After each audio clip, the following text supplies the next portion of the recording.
This is a call to order for the February 2023 City of Canal Winchester Planning and Zoning Commission. Time in is 7 o'clock. Mr. Ritchie, please call the roll. Mr. Ritchie here, Mr. Willenthal. Here. Mr. Donahue. Present. Ms. Gooden. Ms. McDonald. Here. Mr. Deeds. Here. Mr. Cosgrove. Here. Mr. Chairman, I make a motion we excuse Ms. Goodwin. Second. Motion made by Mr. Ritchie, second by Mr. Wildenthaler. Roll call, please. Mr. Ritchie, yes. Mr. Willenthal. Yes. Mr. Donahue. Yes. Ms. McDonald. Yes. Mr. Deeds. Yes. Mr. Cosgrove. Yes. Now I need approval for the December 2022 minutes. Mr. Chairman, I move we approve the minutes as presented. Second? Motion made by Mr. Wildenthaler, second by Mr. Deeds. Roll call, please. Mr. Ritchie, yes. Mr. Willenthal. Yes. Mr. Donahue. Yes. Ms. McDonald. Yes. Mr. Deeds. Yes. Mr. Cosgrove. Yes. Now is the time for public comment for items that are not on our agenda this evening. So if you wish to speak before the commission for any item that is not on the agenda, time limit is 4 minutes. Okay, if you will be speaking to us this evening, if you are able, please stand and take an oath. So if there's any chance you'll speak to us tonight, please stand and take an oath.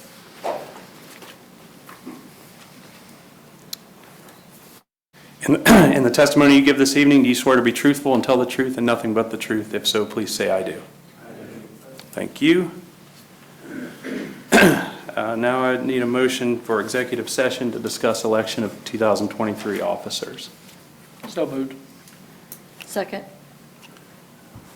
Motion made by Mr. Paulsgrove, second by Ms. McDonald. Roll call, please. Mr. Ritchie, yes. Mr. Willenthal. Yes. Mr. Donahue. Yes. Ms. McDonald. Yes. Mr. Deeds. Yes. Mr. Cosgrove. Yes. Timeout 7:02.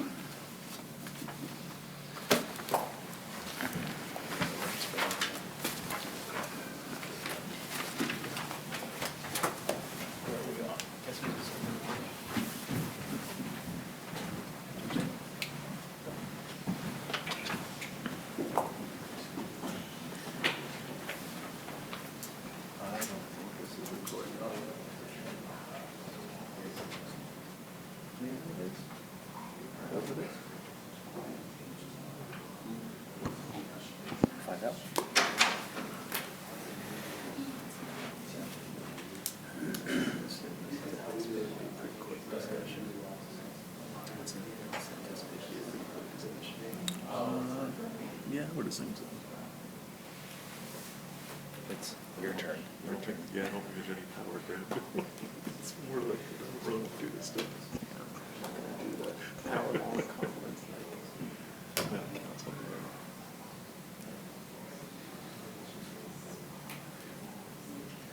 Voted for minutes, I was trying to figure out the audio. I don't know. Okay, I was listening. There's audio. Executive session was Mal's group. I got that one. I got that one. I do know that. Yeah, normally there's supposed to be 2 bars here dancing, there's only 1. Yeah, that's a good sign.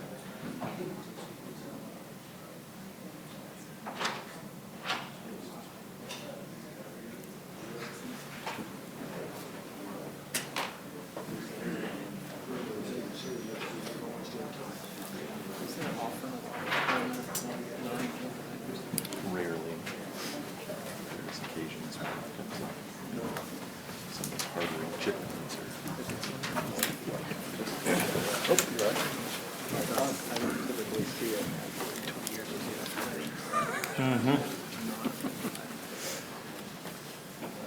All right, time in 7:04 p.m.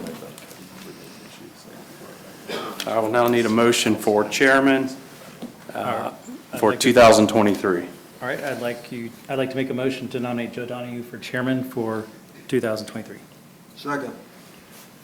Roll call, please. Mr. Ritchie, yes. Mr. Willenthal. Yes. Mr. Donahue. Yes. Ms. McDonald. Yes. Mr. Deeds. Yes. Mr. Cosgrove. Yes. I need a motion for vice chairman. All right, I'd like to move that we nominate Joe Wildenthaler as vice chairman for 2023.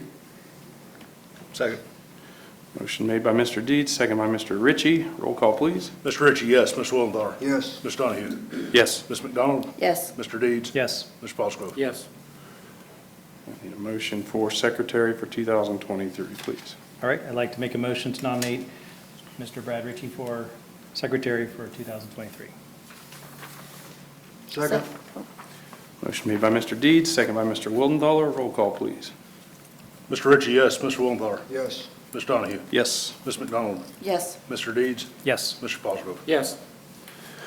Now I'll turn it over to staff for the first application on our agenda this evening. Am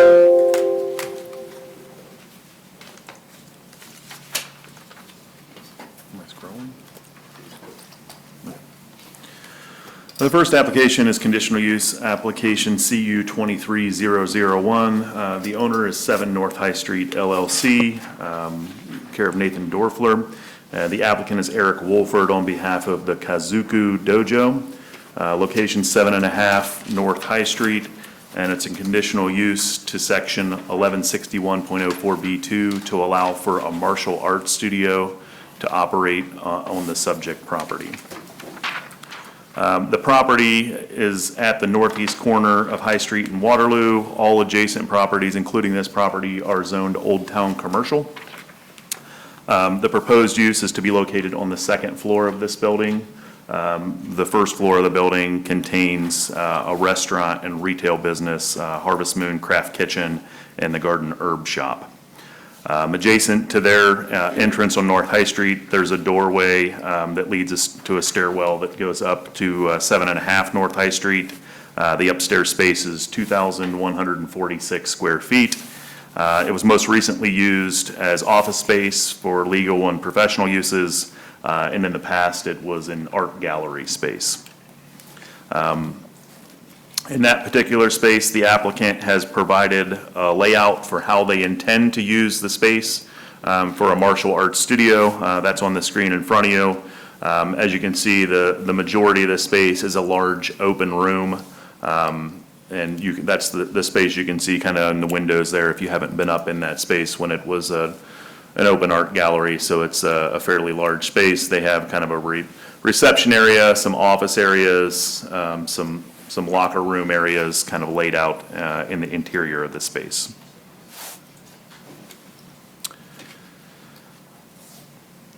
In terms of the conditional use, we went through and evaluated based on 114503, examining conditional use. The recreational use, which is a martial arts studio, is defined as, is a conditional use in the Old Town Commercial Zoning District. The proposed use is compatible with adjacent land uses in zoning of the area. The Old Town Commercial District's meant to accommodate a mix of uses in that area. There are other fitness users that operate on the upper floors of other downtown, Old Town businesses. So that's not uncommon. There's Pilates and yoga and, Fitness Firm was there for years in the past. The Old Town Plan identified the highest priority to promote commercial growth in the Old Town area by encouraging uses like retail, restaurant, and entertainment options that encourage people to linger. That would likely happen in this case, especially if they're offering youth classes, as people tend to drop their kids off in the class and then go do other things in the area. So that would offer them an opportunity to go enjoy, the other businesses in Old Town while doing that. The proposed use will not adversely impact access, traffic flow, or other public facilities. There are no exterior changes proposed, with the exception of building signage, and there's no discernible impacts to access, traffic flow, or public services that would be created by the proposed use there.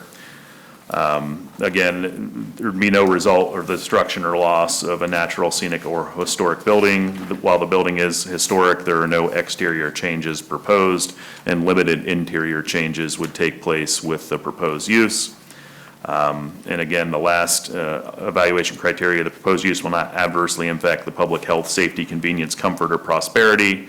Again, there's no adverse impacts are anticipated in association with the proposed use as a martial arts studio.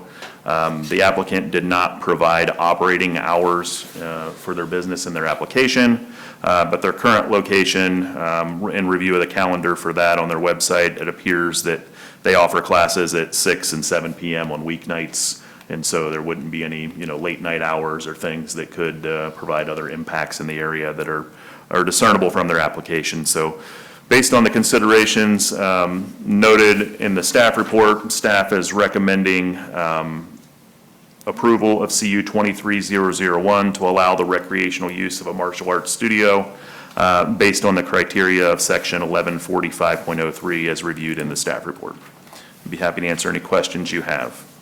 Any questions for staff? Just roughly, how many parking spaces are in behind? How many parking spaces are? Right, it was noted that there was parking behind. Yeah, so there are no private parking spaces associated with this building. So in the Old Town area, there are no required parking minimums. And so the anticipation would be it would just be street parking. Got it, okay. Any other questions? Mr. Wolford, is there anything you wish to add? Please, up the podium if you don't mind. I just wanted to read something real quick I put together just to give the committee an idea of what exactly we do, our affiliation with Canal Winchester, and things of that nature. First, I'd just like to take this time to thank the Canal Winchester Planning and Zoning Committee for allowing us the opportunity to be heard here tonight and for considering our request to move our business to our hometown. I'd like to also thank my family, friends, and students for taking time out of their busy schedules to be here with us this evening. My name is Eric Wolford. I am the founder and senior instructor of the Kazoku Dojo.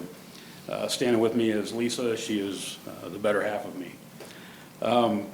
We have been an integral part of this community for many years, nearly 2 decades for myself and Lisa even longer. We've put 6 kids through the Canal Winchester school system, with 4 of them being members of the 13-year club. We have one left at home who's a senior this year, which is really great, but they've always been heavily embedded in Canal Winchester by participating in every event that we have, from Christmas in the Village to all of our festivals and things of that nature.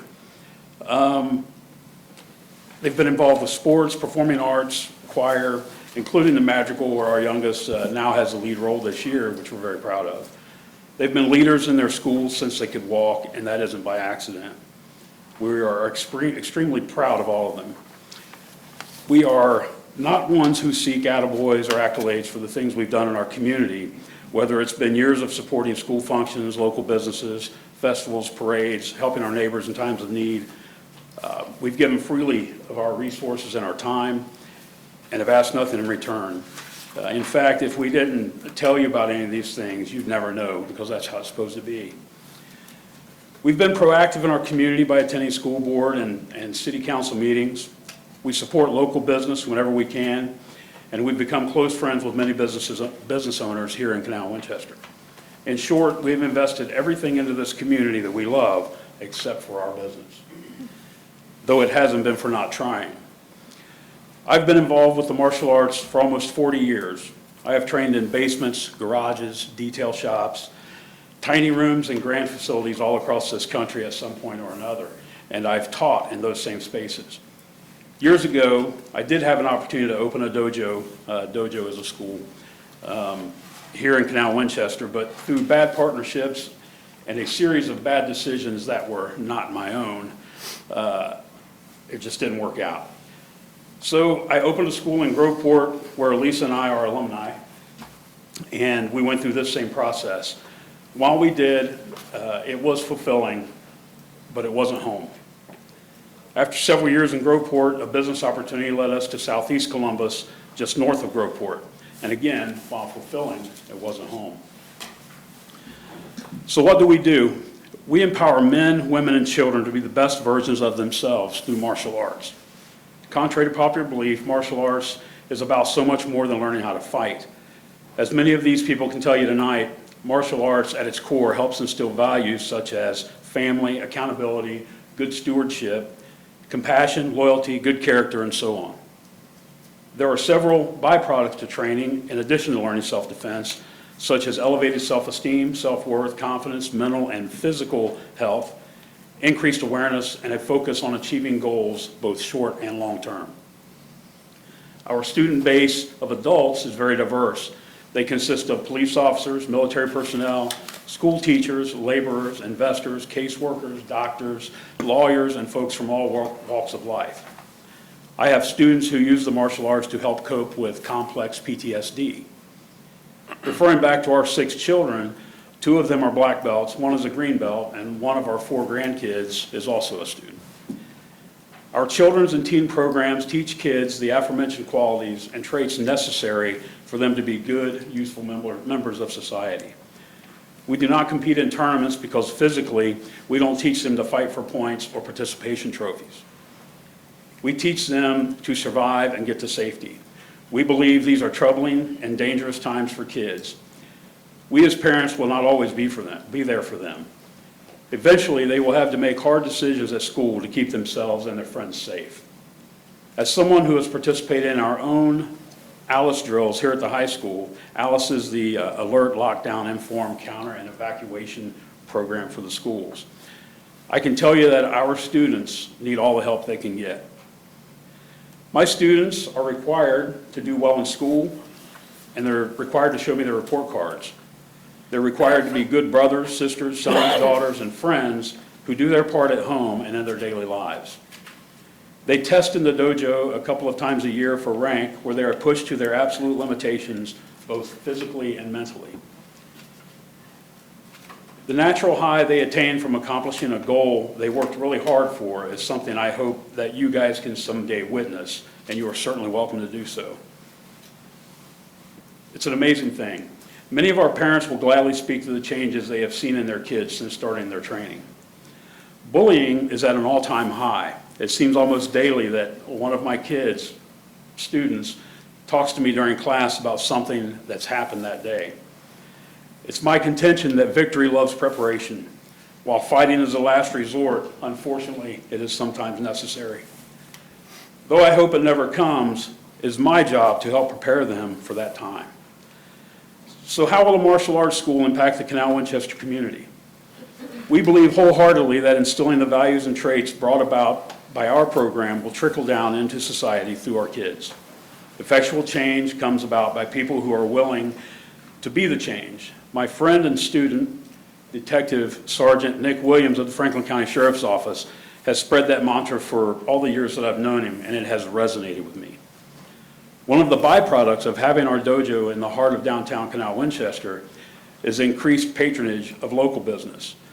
Our current parents have already stated that they'll be dropping their kids off and hitting Harvest Moon or Shades or wherever that takes them for that 45 minutes or an hour. It won't be just Canal-Winchester students coming here either. They'll be coming from neighboring cities and villages as well. This is why I have the endorsements of law enforcement from every city, town, or village that touches our community, and then some. These are not just men that I am acquainted with. These are men that I call friends and brothers. Most I have known for years. Every single one of them can attest to mine and Lisa's character, work ethic, mindset, and heart for what we do. Among them are 2 former resource officers for our own school district. I hope that you were able to read some of the letters that were sent. There were several of them. And not only from local law enforcement, but from students and residents of Canal-Winchester as well.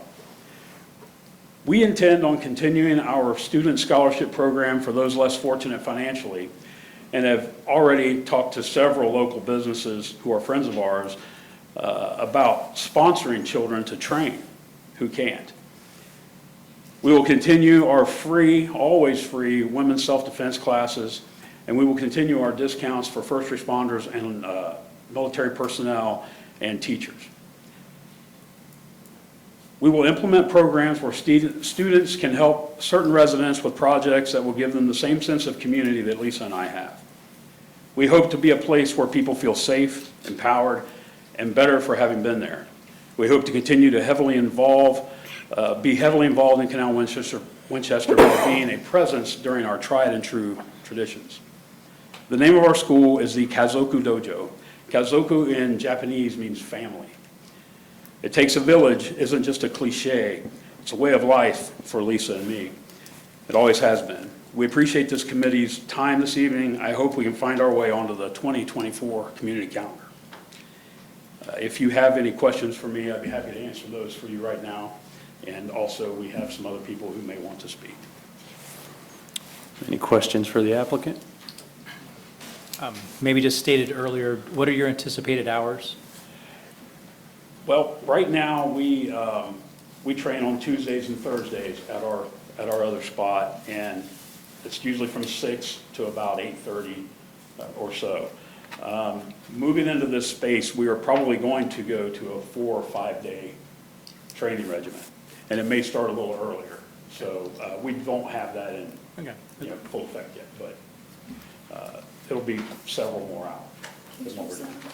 And, yeah, including Saturdays also. Okay, thank you. Any other questions for the applicant? Thank you. I will now open it up for public hearing. If you wish to speak on this application, please come to the podium, sign in, state your name, and time limit is 4 minutes. Okay. Motion, oh, Good evening. My name is Jeremy Clark. I am a retired combat veteran here from local here. I'm mostly out of Rickenbacker. I'm local. I'm an educator myself, 24 years education. The reason why I bring up my veteran status is because I'm also percentage disabled from, through the VA for my mental health regarding specifically complex PTSD, depression, and anxiety. I've met Eric about, 8-9 years ago. Through a mutual partnership, and then we became really good friends. But over the years, he knew that I was suffering silently and dealing with a lot of stuff with my PTSD. And along the time, he kept saying, come to my dojo, check us out. And I kept putting it off because, again, I was putting off my own mental health well-being. Eventually, I went through a program through Save a Warrior, literally saved my life, brought me back from the edge of suicide. Since then, I've been gifted and are honored to become a brand ambassador for Save a Warrior and Vet Motorsports, 2 local organizations here in Ohio that deal with veterans and first responders. But 2 years ago, I joined the dojo after talking to Eric and hearing his words once again, but this time it sounded different because it aligned with my healing, and I wanted to continue that. So after joining the dojo, if you saw me probably 2 years ago, you wouldn't recognize me today because, first off, physically, I've lost over 70 pounds since I joined the dojo. Mentally, I'm in a completely different space. I'm a lot healthier. I'm choosing healthy decisions every single day. A lot of it has to do with because of who I am and my pride in who I am. But being a teacher, I do believe that my decisions affect what I do on a daily basis. But personally, my own healing and the stuff that I've learned in the dojo has continued me on this path of healing. I guess in short, and what I'm saying is the dojo has continued my healing, and I know other first responders and veterans that have gone through Save a Warrior that have joined the dojo, other veterans that have just joined the dojo because they've heard about what I've said about it.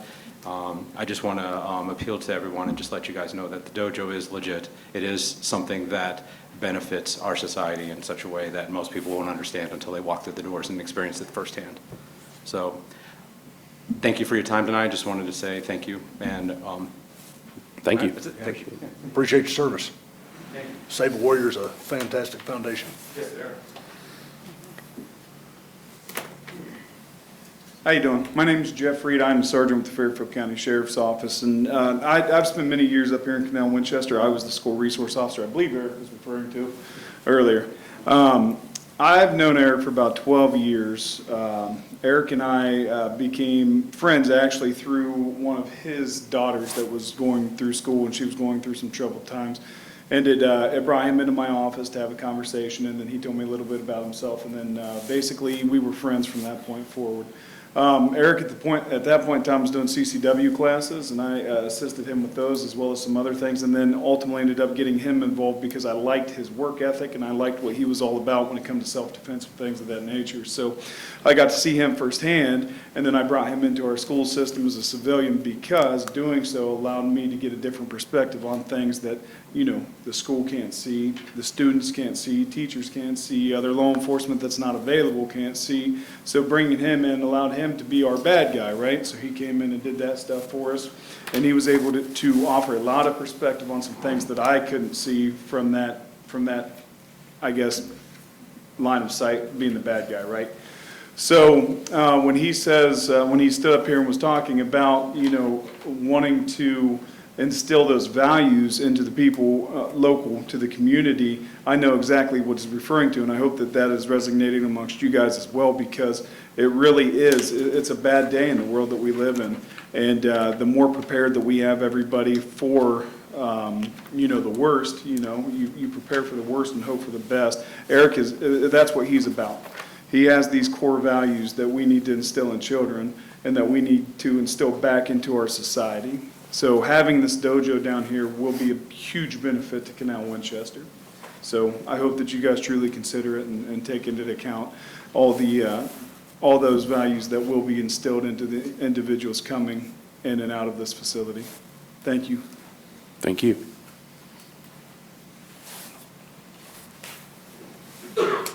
Good evening. My name is Josh Short. I am the patrol lieutenant for the Groveport Police Department, and I am a resident of Baltimore. That said, when I travel to and from work in the morning, I choose to come through Canal Winchester because it is a much more pleasant drive than being out on 33. In addition to that, I spend quite a bit of time here in town because Roman's is the best pizza in Central Ohio, and Loose Rail has the Dreamsicle Shandy, which is just exquisite. Okay. That said, I know that the decisions you folks make are very important with the businesses that come into Canal Winchester, especially in the downtown area, which is the focal point. I've known Eric and Lisa a long time. They're very good people, and as he said, they are super supportive of their community. I would absolutely trust them with my teenage children for their training. All of the things that they talked about with the safety with the children. You guys see the news. This is a very, very dangerous world, and unfortunately, it's not getting much better. So the services and the programs they offer are vital to today's kids. I think that the Kazuka Dojo would be a great fit for the center of town here in Canal Winchester, and I would appreciate if you seriously consider allowing them to come here. Thank you. Thank you.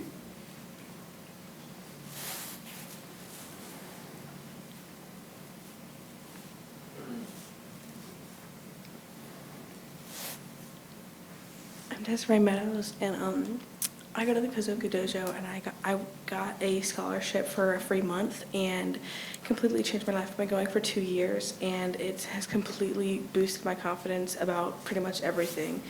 And I got bullied for like 4 years in school, and it was very like intense. And this gave me the confidence to know that I would be able to defend myself to the point if I needed to. And I have been very confident in myself.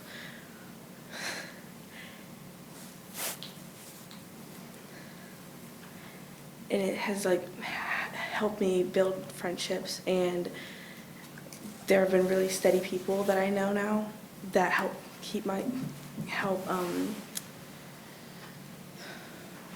my choices, help me make really good choices, and they're just really steady people that I can trust with my life. Thank you. Thank you.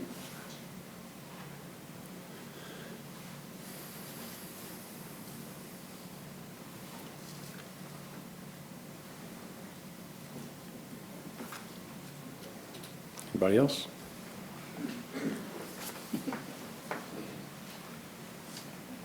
Hi, my name's Stan Belville. I'm a resident of Canal Winchester here, going on about 35 years, and I've known Eric for about 40 years.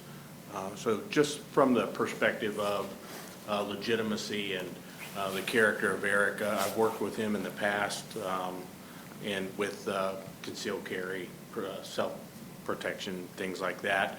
And I just want to speak to his integrity and the success of his business, because I know if as a community we want to be successful and grow, we want businesses that will be successful and grow. He's been doing this for some time. It's not a fly-by-night operation, very professional, those types of things. So I just think when you think of the character of Canal Winchester and what the vision looks like and what we want it to look like and be like in the family and the community, it seems to fit in.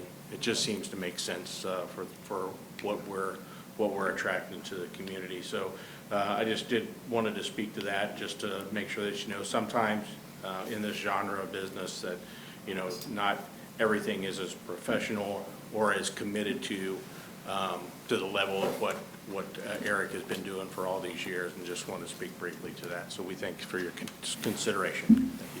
Thank you.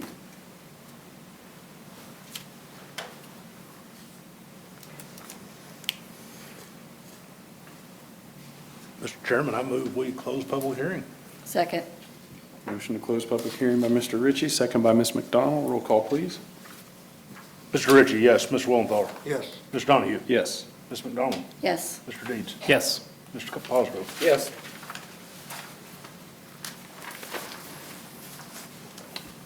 All right, then I'd like to make a motion that we approve conditional use CU-23-001. Second. Was that Mr. Ritchie? Yes. Yes. Motion made by Mr. Deeds, second by Mr. Ritchie. Roll call, please. Mr. Ritchie, yes. Mr. Wellenthaler? Yes. Mr. Donahue? Yes. Ms. McDonald? Yes. Mr. Deeds? Yes. Mr. Cosgrove? Yes. Conditional use application is passed. Thank you. Good luck. I just want to tell you, both of my kids studied martial arts, and it was amazing for their life. So thank you for bringing the business here.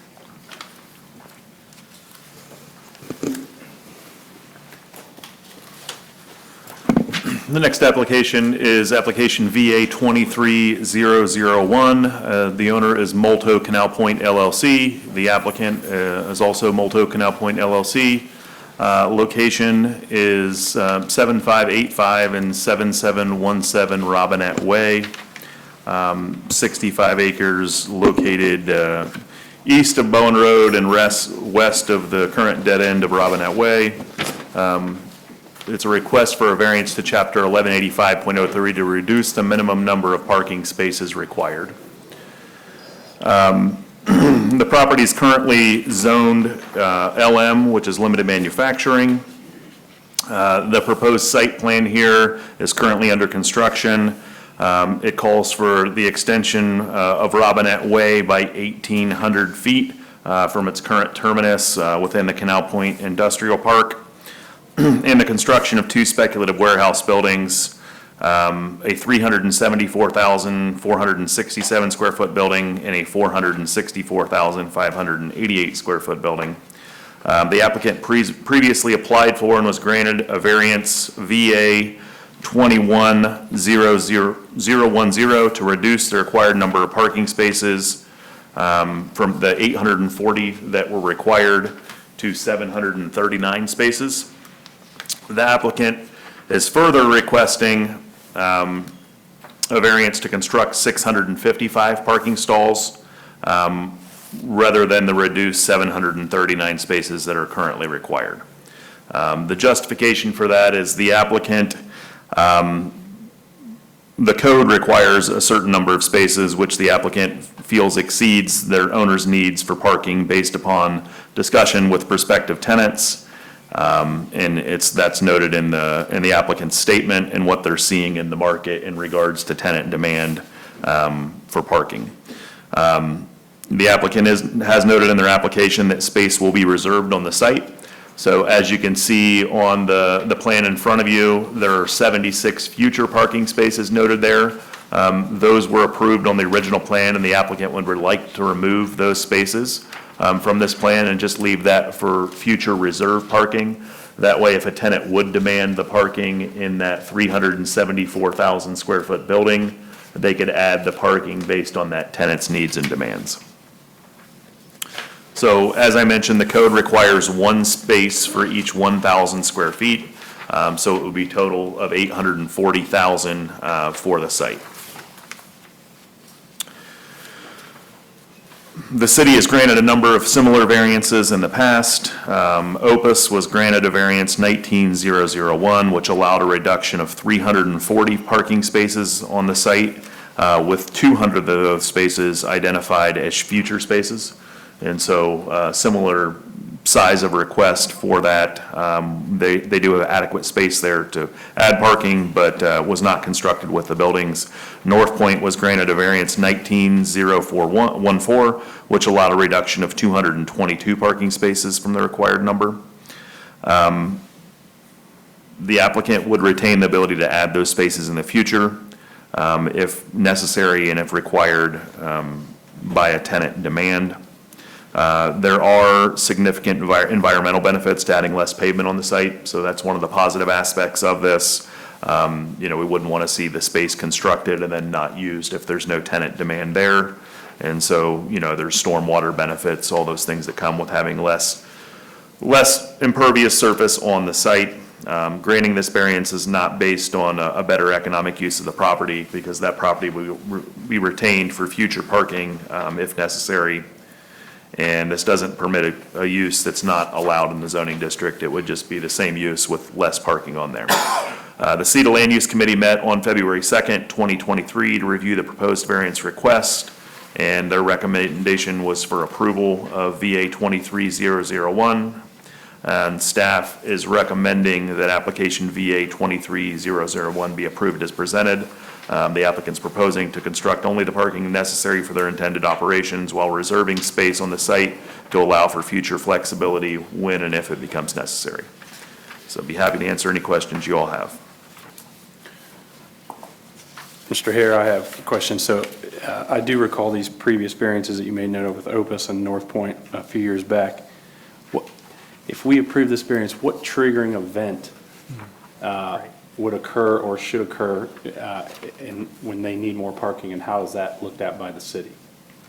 So in the past, when we've looked at similar scenarios, so certain items that would trigger that event are use of the building. And so if a new tenant were to come in, we evaluate the use against the parking that would be there. Another thing that could trigger that is, there's no parking permitted on the street in front of there. So if we started to see parking on the street, similar to the scenario we had with NIFCO in Canal Point years ago, where we allowed them to remove their detention pond and add parking because they had essentially maxed out their site and were parking on the street and causing issues for truck access, things like that, so. Okay, thank you. Yeah, thanks for asking, Joe. So there is a trigger that the city can pull if we need to, though.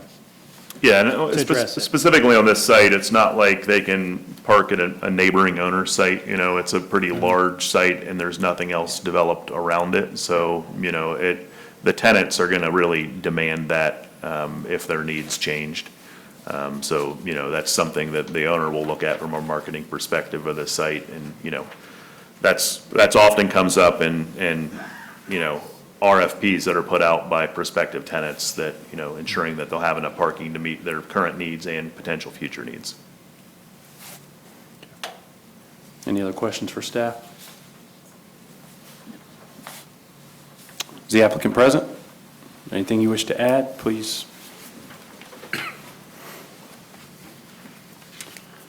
Hi, thank you. I'll be quick. I want to introduce myself. I'm Justin Muller. I'm the site civil engineer for this project on behalf of the applicant, Multiple Canal Point. Just want to take this opportunity to thank the commission and staff for allowing us to speak tonight and hear this application. So I wanted to introduce myself for questions from the commission or from the audience. Thank you very much. Any questions for the applicant? Thank you, sir. Thank you. This is a variance that requires a public hearing. I will now open up the public hearing. If you wish to speak, 4 minutes is the time limit. Mr. Chairman, seeing no rush, I move we close public hearing. Second. Motion made by Mr. Ritchie, second by Mr. Wildenthaler. Roll call, please. Mr. Ritchie, yes. Mr. Willendar. Yes. Mr. Donahue. Yes. Ms. McDonald. Yes. Mr. Deeds. Yes. Mr. Paulsgrove. Yes.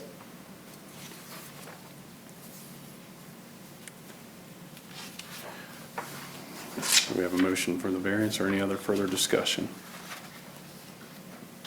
Mr. Chairman, I move we approve VA-23-001. Second. Motion made by Mr. Ritchie, second by Mr. Willenthaler. Roll call, please. Mr. Ritchie, yes. Mr. Willenthaler? Yes. Mr. Donahue? Yes. Ms. McDonald? Yes. Mr. Deeds? Yes. Mr. Paulsgrove? Yes. VA 23001 is passed. The next application on tonight's agenda is Final Development Plan 23-001. The location is the Myers site at 8300 Diley Road. The request is a final development plan, which would be amending the Myers store to add a drive-through pharmacy window and relocate the garden center. The subject property is approximately 56 acres, consists of a Myers store and is surrounded by a number of developed and undeveloped outlots. This property is part of a overall preliminary plan and zoning district that was passed with ordinance 52-01 that approved the PID zoning. With that zoning district, there was a mix of commercial outlots. That's the purple area up on the map. And then to the north of that was a mix of commercial outlots and then residential outlots and multifamily residential outlots. When looking at the plans for Meyer, staff noted in the report here that when the Meyer store first came to Planning and Zoning Commission in April of 2006, there was a drawing for a pharmacy drive-up on the front southwest corner of the building. Basically, right underneath this sign here was a loop in front of the building. The pharmacy loop required vehicular traffic to cross over opposing traffic lanes to hit the building. Planning and Zoning Commission at the time did not like the traffic pattern and asked the applicant basically why the pharmacy drive-through was being requested. The applicant at that time noted it was a convenience for the customers but not necessary for the business operations. And the next plan submittal in June of 2006, that pharmacy pickup window was removed. So it hasn't been really talked about until tonight's application. With this application, FDP 23-001, it would be considered a major modification to the original final development plan that was passed. And with the original ordinance that created the zoning district, this plan would get recommended for approval by Planning and Zoning Commission to City Council, who gets the final review on what they're proposing here this evening. The site plan submitted by the applicant, basically the biggest change you'll notice focuses on this corner that I have up on the screen here. Looking at their application contents, they are proposing to disturb approximately 28,000 square feet of area. This shows the removal, I'm going to go back a couple pictures here, a removal of this portion of the building that is with the white kind of blocked window areas. This is a Three Seasons room that they currently use for seasonal displays. You can see the parapet line here kind of terminates and there's a different dimension. This 2,500 approximate square feet of building would be removed, and the existing fencing and garden center would move back 67 feet from its current position to line up with the building projection in brick that you can see basically where this wall ends, to kind of describe the site layout for you guys. With the relocation of the garden center 67 feet back, that is to install a drive-through pharmacy loop on that side of the building. The pharmacy loop would require a change in traffic pattern. This kind of diagram on sheet C-103 shows the existing traffic pattern. As you're heading in, there is one way in, a dedicated eastbound turn lane to Meyer Drive heading out, and then a south and westbound turn lane heading out. With their proposal here on sheet 105, they show that they're going to remove that dedicated eastbound lane to make it full traffic through on the lane furthest to the west to allow for traffic to move up through into the store. And then they're proposing a drive-through pharmacy loop on the south side of the building. The pharmacy drive-through loop will feature landscape islands to restrict traffic movement from doing like a U-turn movement or trying to cut through the parking lot to enter the pharmacy drive-through from another drive aisle to basically jump line and service. With this reconfiguration as well, in this existing area, this is where the Meyer store has their seasonal hanging baskets and planters and garden kind of items during the springtime and then during the holiday season. They're looking to retain some of that by having an island in the middle of the loop. The island itself, you can see they have kind of grayed in where the seasonal displays would be held here, but also staff had asked them to look at pedestrian access and how pedestrians kind of navigate through this automobile zone. So they've identified 2 pedestrian crosswalks, signage is on a detailed plan sheet, and then they're looking at installing fencing and other kind of visual deterrents to show where the limits of this seasonal garden area is. When looking at the plans as well, it'll be more apparent on a couple slides here, but the garden center with its relocation back, they will be adding some of that square footage to the back end here, which is currently grass. So the front view here is the area that's going to be remanipulated. It's currently concrete now. This is where they have their seasonal displays. During the off times of the year, it sits empty, kind of like what you see in the photograph. And then the back photo here shows the fencing that's going to be kind of pulled back to the edge of the building here to kind of grab some of that area that they're losing in the garden center. The applicant put together some renderings for you guys to kind of give you a visual on what this proposal would look like. Again, they're looking at installing landscape islands to force traffic patterns, installing fencing within the garden area to match some of the brick pillars along Diley and King's Crossing. You can see here that they'll have an overhang over the pharmacy pickup window. Staff noticed when looking at the renderings here that the person doing the renderings probably just took some liberty in throwing some stuff in there on what they thought would be sold. With that, they were showing some bagged goods such as mulch, salt, other landscaping materials. Staff is concerned that with the location of these items in this area, people will use this as a loading zone and will pull into the pharmacy loop, drop their tailgate, try to load their truck up after they make a purchase on the inside. So staff will be recommending that any big bagged bulk items like this be either in the garden center or going to be appropriately loaded somewhere else or inside of the store. When looking at this rendering here, you can see some of the features in the new garden center. Currently, there is one shade structure that kind of spans majority of the garden center for their plant materials. With this revision, they're looking to add 2. I'll kind of skip forward here to this slide. There will be a second one that will be located in the back, and they're also looking to do a hoop house fabric greenhouse structure for more plant material to be stored. You can see from also this photograph as well some of that landscape screening and how it kind of directs the traffic flow and completely separates it from those going to inside of the facility.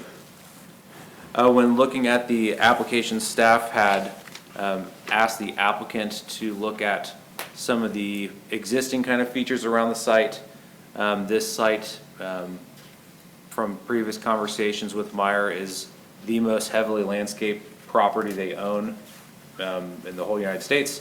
It's the most aggressive in terms of screening, the development standards, and so with this request, what they're going to be doing is going through some of these landscape areas that have been identified in the red boxes, really cleaning them up, working with our urban forester to plant them as necessary. Their landscape notes talk about the trees that are up against the building now are a calorie pear species that are no longer legally allowed to be sold in the state of Ohio. So they're going to be removing those, planting more appropriate non-invasive species back. Again, just cleaning up this area to make it look basically as brand new as they can when this project for their store model's over. Part of that discussion as well kind of talked about some of these brick accent features, how the original drawings didn't have a detail for what the emblem inside would look like, and how the emblem did not really match anything Canal Winchester had branded. So they're also willing to pop out these limestone caps and put in our branded CW logos, just to help, again, clean up the site and try to make it look as appropriate and brand new as possible. And here's the photographs of the Cali repair trees that are invasive that they'll be removing from the front of the store. The CEDA Land Use Committee met on February 2nd to review the final development plan. Their discussion resulted in the two recommendations. One, that the applicant modify the fence location for the pharmacy loop to reduce site triangle concerns with oncoming traffic. Just for the commission's kind of reference here, it's this corner of the pharmacy drive-through loop, basically where the terminus of the loop interacts with vehicle traffic around the building here. You won't be able to see oncoming traffic from this corner. While this loop is really for after-hours deliveries and people are not frequently traveling, this kind of location, staff does feel that this is a really easy comment to integrate now that you're introducing traffic in this area for the applicant to work on. And then additionally, the CEDA Land Use Committee wanted to look at an additional exit point for the pharmacy drive-through loop into Meyer Drive for a different type of traffic flow. Again, this comment was really based, I'm going to go back to this plan sheet right here, that this rendering was shown with 3 cars stacked to leave, to head south, either back to King's Crossing or to Meyer Drive. And if there were, in fact, multiple vehicles stacked in this location, someone leaving the pharmacy loop would have to wait in queue to head south or be forced to head north and then do another route around the building. So the CEDA Land Use Committee asked for a secondary access be explored, either punch straight through onto Meyer Drive or somewhere near the southeast corner of the building, potentially even to help truck traffic have a different route behind the building without them having to navigate around the front of the store. So staff is recommending the application FDP 23-001 be recommended to City Council with the following conditions: that the drive-through island be only used for seasonal hanging baskets and flower displays, and no mulch, topsoil, or other bag products be stored / displayed in this area. One of the landscape sheets does not note any landscaping in one of the new islands. It really just talks about cleaning up the existing landscaping. So staff is requesting that sheet be updated to show landscaping in the new islands they're constructing. And that the CEDA Land Use Committee recommendations be further evaluated during a civil engineering review process for traffic concerns. During that time frame, we'll really be able to get our city engineer involved to look at what's the exact measurements for a sightline triangle to relocate part of that fencing, and then take a look at what's the best route for basically if we want to add a second access point on a Meyer Drive. Questions for staff? So in the first comment in your recommendations was talking about bag material. Correct. I believe the intent was more bulk material, so like pavers or any other thing that might be a bulk material that is loaded onto a vehicle. That is probably a better way to word it. Yeah, basically what staff's concern is that this becomes a loading zone for materials that are too heavy to carry out to your car. So is that something we should ask to also be added to this as some kind of loading zone that's maybe off to the side? During the CEDA review, we did look at the site plans that are provided. This sheet, C105, you could see the two striped zones. We believe these striped zones were either for emergency exit purposes or for loading, but there is a wider gate area that's shown immediately adjacent. So either this gate is what's there now and they're relocating it, but that is something that I think the applicant could be able to clarify where those appropriate locations are in the site.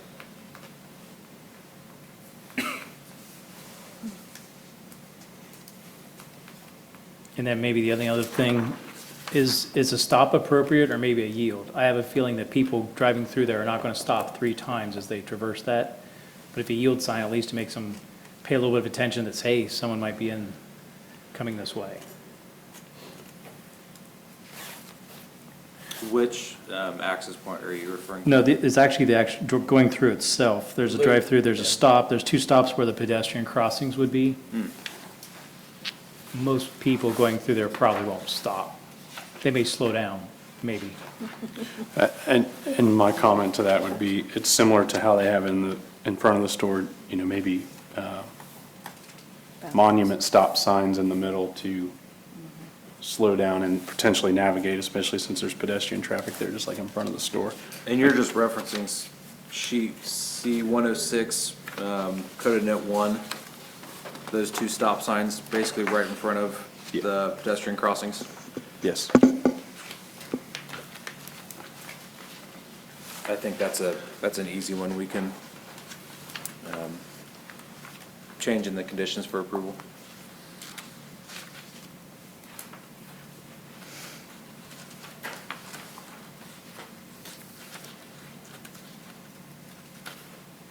Any other questions for staff? Is the applicant present?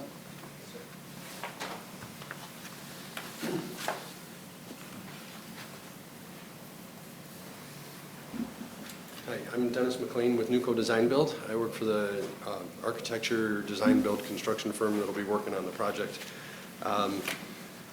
Staff did a great job. Mr. Moore's been working with the civil engineer and I for a few months here to get everything lined up. Mostly here to answer questions, but a couple of things that did come through. You're exactly right. The rendering was done by an interior designer that's really good at Revit in all of those programs. All of the pallet racking, or I'm not pallet racking, the pallet stored product is in the far back of the garden center. Salt, mulch, rocks, whatever things they have that are in large bags go in the far back. Where it's shown on the actual floor plan of the remodel of the store is in the proposed new part of the garden center. As they lose this area up here, they add some square footage back there because everything shifts back. I'll jump around a bit. What will get displayed merchandise on that island is mums in the fall, hanging baskets throughout the spring, stuff like that. What you normally see on those multi-tiered racks that they have out there that kind of look like a picnic table, they put 3 or 4 of those out there, and it's something you could just grab a flower and put it in your cart and, you know, scoot back into the store or whatnot. To your question about pickup, those are fire exits out of the store. That's why they're lined out like that. You leave your 250-foot distance from inside of the store, you need some exits on that side. Those are fire exits, but they are actually gates that are wide enough that if somebody wanted to buy a whole pallet of something, they would park on that south side there, and the store's forklift would be able to pick it up and carry it out for them. So it does happen all, none of it will be anywhere near the pharmacy driveway. The landscape plan, Mr. Moore had discussed some of the issues that the city's been having with Meyer over the years in keeping the landscape up to date. We've put together the landscape plan. We've already had some interaction with the forester in the city, made some changes. We're ready to work as long as we have to get it to be something that works. Andrew was pointing out, they had worked with Meyer, chose something that was, I mean, you can't kill this thing for anything. All you have to do is weed it once a year, and they didn't. And they show up, and the weeds are taller than the plants. So I'm here to try to find something that works for the community and makes it where it's even more foolproof, if that's possible. The medallion in the C that's going to become a CW, I've already priced it.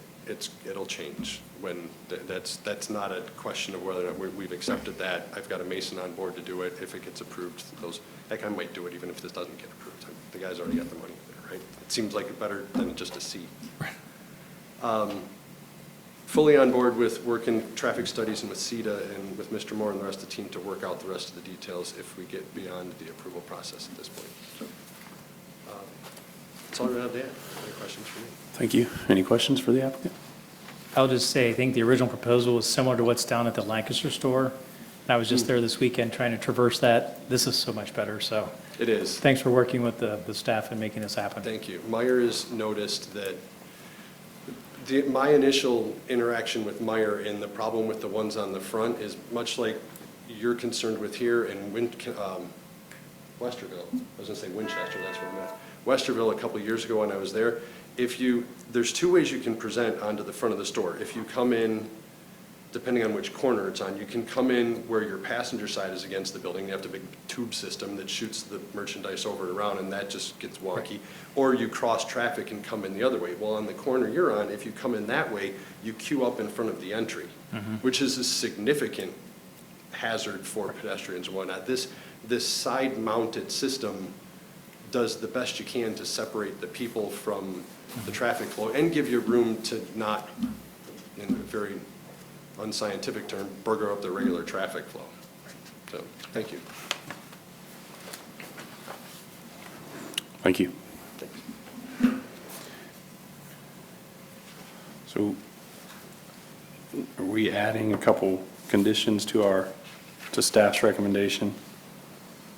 Yeah, I don't know the CW monument, if that's captured precisely in this, or Andrew, if you feel that that's necessary. And then I would add that, you know, the monument stop signs, if that's the right term, be added in the middle of those crosswalks just for, if the traffic study dictates that, for additional safety.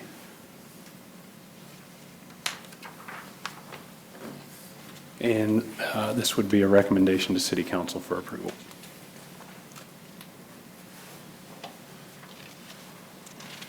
And that would be in addition to the other staff report comments? Yes. Correct.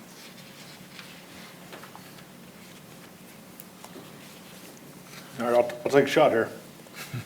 Mr. Chairman, I move we recommend the City Council approval of FDP 23-001 with a few conditions. The drive-through island only be used for seasonal hanging baskets and flower displays. No mulch topsoil, bulk material, or other palleted items be stored in the area. Sheet LS 1.2 include information on planting materials within the new landscape islands around the pharmacy drive-through loop. The CETA Land Use Committee recommendation be further evaluated during civil engineering review for traffic concerns and pedestrian traffic. That should take care of the stop signs. And the C monument be replaced with the CW monument that's trademarked. I'll second that. So motion made by Mr. Ritchie, second by the chair. Roll call, please. Mr. Ritchie, yes. Mr. Willenthaler? Yes. Mr. Donahue? Yes. Ms. McDonald? Yes. Mr. Deeds? Yes. Mr. Cosgrove? Yes. FDP 23-001 is approved. Thank you.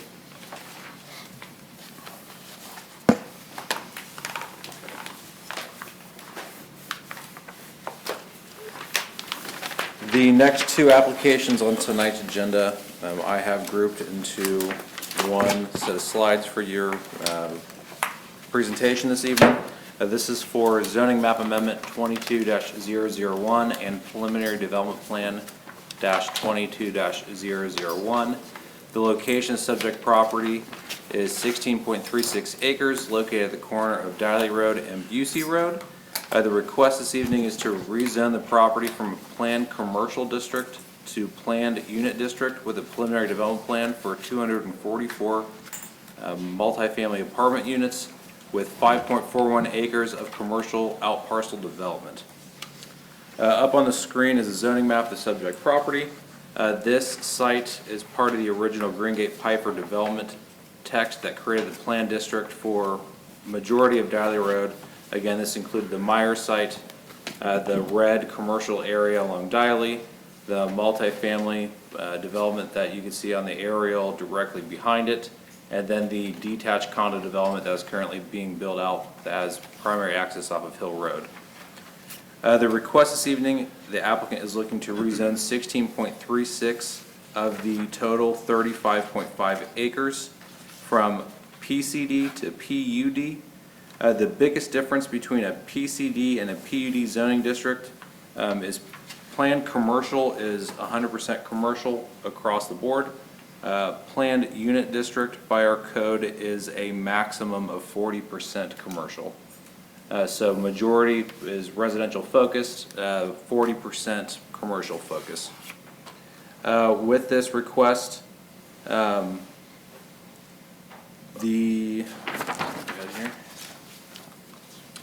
Staff has been evaluating this application for the criteria of zoning review that is on your staff report on page 2, and then what a plan district for its purpose and intent. For a plan district, again, it's the intent to promote progressive development of land, construction, and encourage imaginative architecture through design, layout, flexibility in building styles, types, and sensitivity to the natural environment, and that a plan district is designed to guide development in an orderly, coordinated, and comprehensive manner that preserves natural quality and beauty and provides supporting community facilities and the development of diverse, sound urban environments consistent with acceptable land planning, landscape architecture practices, and engineering principles.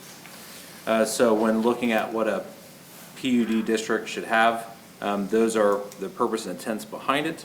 But when it comes to minimum standards, some of the minimum standards that are not being met with this application, a PUD is limited by our code to be a minimum of 20 acres.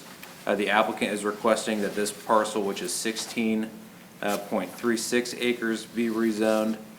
And then some of the other kind of nuanced areas is that a PUD needs to be designated in the development text to fall under one of the base code standards it's following off of.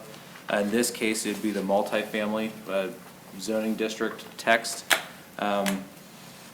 The applicant hasn't identified that specifically, but it's pretty apparent by the building style and the request language they're requesting this evening. When looking at the planned district development standards, the maximum our code notes for density is 4 dwelling units per acre. But when you look at our multifamily PUD density standards, it would be 6 units to an acre. So just a little bit of conflict in the zoning code to that regard. When looking at the site, the area that has the overlay in white is the 16.3 acres out of the 35 acres they're looking to rezone. They have broken this application down into 2 distinct sub-areas. Sub-area 1 is commercial, sub-area 2 is the residential. The applicant has also provided a phasing plan for the commission. The phase 1 would be the residential component, construction of Greengate Boulevard to the property line, and then the regional stormwater for the residential component. Again, the applicant has clearly shown kind of the 2 different sub-areas. The last slide showed which phase they're looking to construct in what order. But I'm going to go ahead and talk about the sub-areas and how they're coined here, sub-area 1 and 2.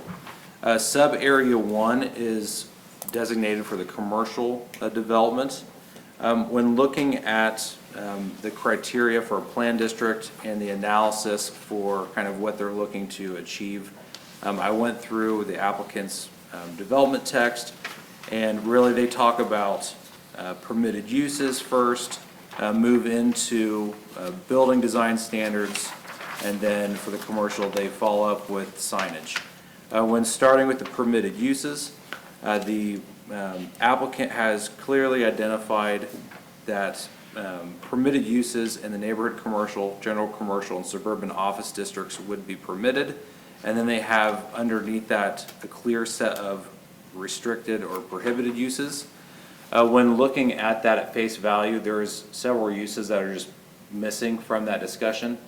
Staff clarified with the applicant if all conditional uses would also be prohibited and not conditionally permitted, since it's not stated that way.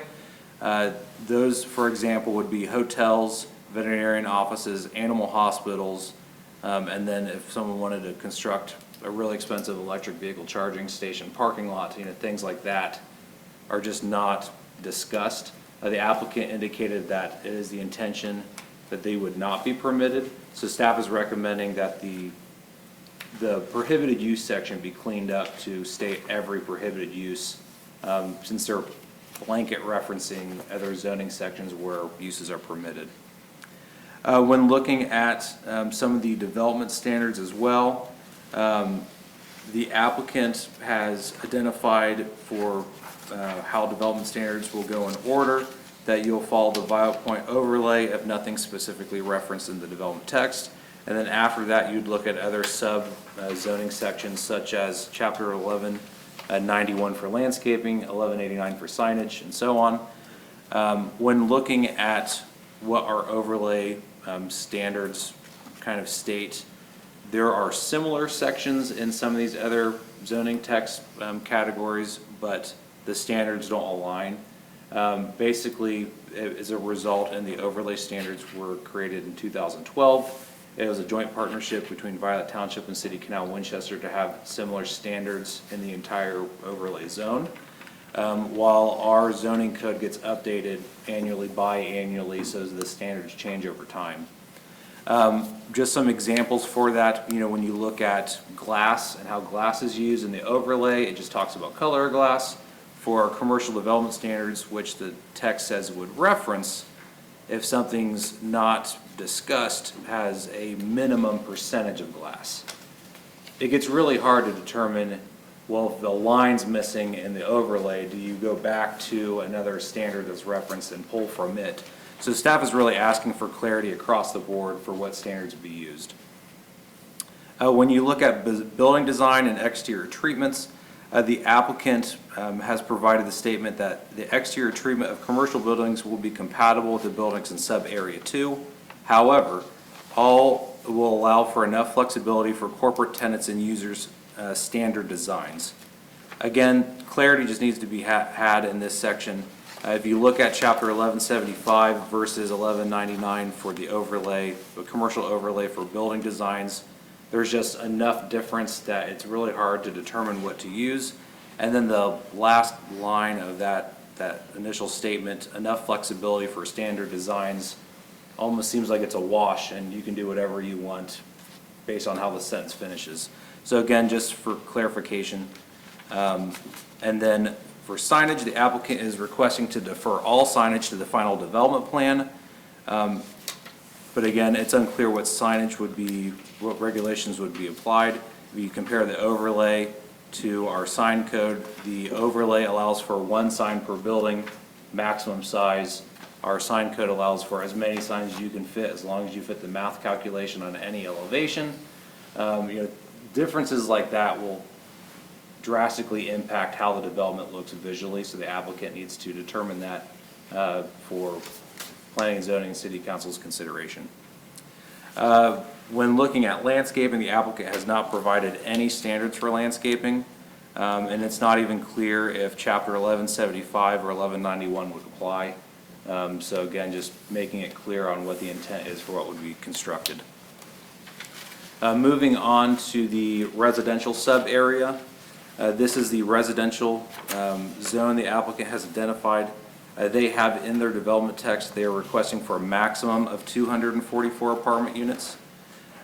With this, they've also put in the permitted use section, they're committed to constructing one public and eating and drinking establishment and one recreational facility and clubhouse. Just when looking at when a full site plan is developed for a sub area and the development text doesn't align exactly, there's some nuances that may not come to fruition that planning and zoning or city council may expect. For example, they're showing a pool area behind the clubhouse. The permitted uses doesn't say there's going to be a pool. If you guys vote to approve it because of that, there's nothing that holds them up to it. So again, just making that conversation really clear for the commissions and the city council. When looking at the development standards section, the applicant is noting that there are some deviations that are not being requested that I'll talk about later. But when you're looking at the setbacks for the property here, it'd be on this screen.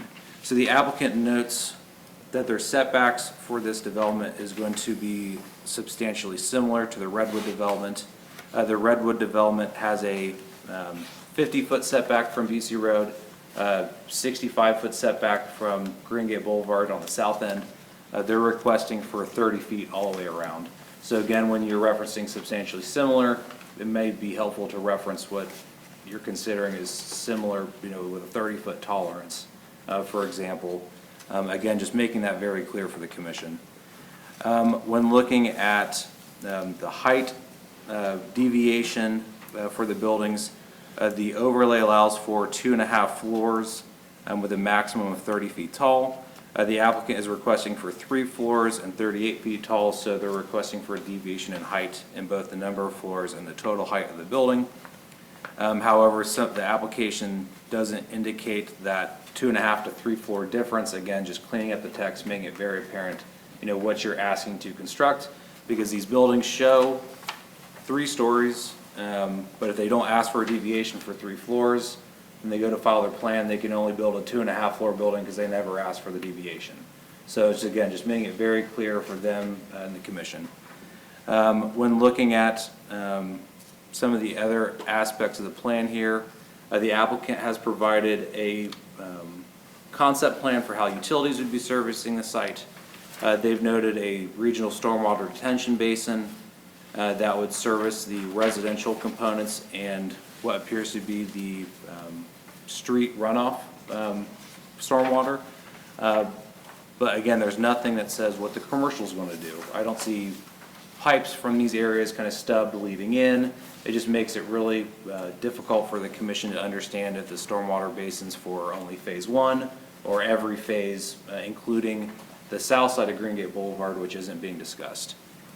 When looking at some of the other parking and access concerns, this site, they're committed to having the commercial out parcels only have access from this private access road that I'm kind of moving back and forth with my mouse. When looking at this designation, they're showing on-street parking throughout the development, including this access road, which makes it a very urban style development. That's something that staff really kind of pushed for this project to make it this dense. You need to make it look really urban. And really to have a mixed-use development, to have it be compatible and make it very walkable. With the proposal here, the applicant is showing some kind of parking spaces that staff kind of is thinking is questionable, being in conflict with some of that walkability and some of that really dense kind of areas. So staff is asking those to be reevaluated. And then additionally, staff had asked for the applicant to show on-street parking on Green Gate Boulevard between these 2 private access drives, partly to make it more urban and walkable and to slow traffic down. Second, the applicant is showing a parking deficiency of 89 spaces for the residential units in phase 2, but is not showing any parking for the 2 commercial buildings they're constructing on phase 2. So how are those going to be serviced by the general public if they're meant to be for the public and you don't give them a place to park? With that, moving on here, the applicant has provided an open space detailed plan. The open space plan has really shown some of the reserve areas between the public rights-of-way and the buildings. One of the main features with this is a central greenway. Staff had asked to basically help bridge sub-area 1 into sub-area 2 by providing a more pedestrian route to the center of the commercial out parcels. With this plan, the applicant hasn't really shown how it gets you from sub-area 2 to sub-area 1, but it is showing some intent behind that visually up on the screen. With that, the applicant, however, has not provided any standards for landscaping in sub-area 2. They've provided this rendering that shows bubbles for trees and what they're, I'm assuming, saying are approved tree species. But there's no standards if it's 1 tree per dwelling unit, 1 tree per parking space, 1 tree per building. So this reflection doesn't have anything to tie what's going to be actually put in the final plan. The applicant has provided a deviation for the parking lot lighting. They've requested for a taller light fixture around parking and access drives. However, if you look at their site plan, especially this plan, there is very little area that's not access drives and parking. So it'd just be helpful to show where a smaller light fixture is going to be installed since they're proposing one. Looking at the building designs here, the applicant has referenced in their development text that the building designs match the rendering of 112922, which is shown on the screen for one of the unit types. With that, there is no commitment to materials, designs, colors, separation. It's really up to the imagination of the person looking at it what each material is on this rendering. They say in the text that they allow for brick, cement board, and vinyl siding, but without a percentage of what material. Someone could build one building 100% vinyl, the building adjacent 100% brick, as long as it matched this general shape shown on the screen. Again, nailing down the preliminary development plan, so both planning, zoning, and city council know what they're agreeing to is very beneficial at this stage. Additionally, staff had looked at the plans, really asked for the applicant to nail down the buildings to have a front facade so they all face outwardly into the development. When looking at the elevations that are shown for this one building type, the applicant does call a building front and a building rear. However, just looking at the elevations as a whole, it's really difficult to tell what's a front and a rear, other than they're allocating it's a rear-loaded garage. So again, without saying that their garages will be in the rear, from a development text perspective, they could flip all these buildings and say it's a front-load garage development. And it's just not clear what's a front of a unit, especially when all the unit types are substantially similar. The applicant has provided information on what they're anticipating for unit layouts, floor plans, densities. With that, the applicant has not asked for a deviation to go under the minimum 1,000 square foot for a one bedroom, plus 225 square foot for each additional unit. So all three unit types being presented would be a deviation from our minimum size standards. Again, it's just something that the applicant needs to clarify, because if they don't ask for it, then they can't build what they're showing you this evening, and probably don't even understand that would be the case until they file, and they'd have to change their drawings. The applicant has shown designs for the commercial building in sub-area 2. One of the things that staff noted in the report is sub-area 1 has commercial buildings that will have a minimum height of 28 feet. The multifamily units are 38 feet in height, and then this building appears to be around 20 feet in height, so you would have a commercial building surrounded by taller buildings that is hard to identify. So really just kind of mirroring and matching some of these texts and plans up, really to have a more substantial kind of commercial out parcel in sub-area 2. Staff feels would help aid in the success of it and make it really active in the neighborhood and not something that is vacant.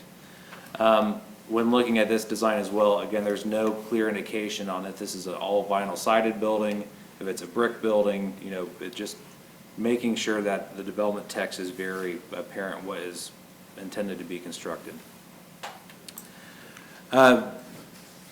Really no graphic for this, but a traffic study for this development plan has not been finalized with the City of Canal Winchester.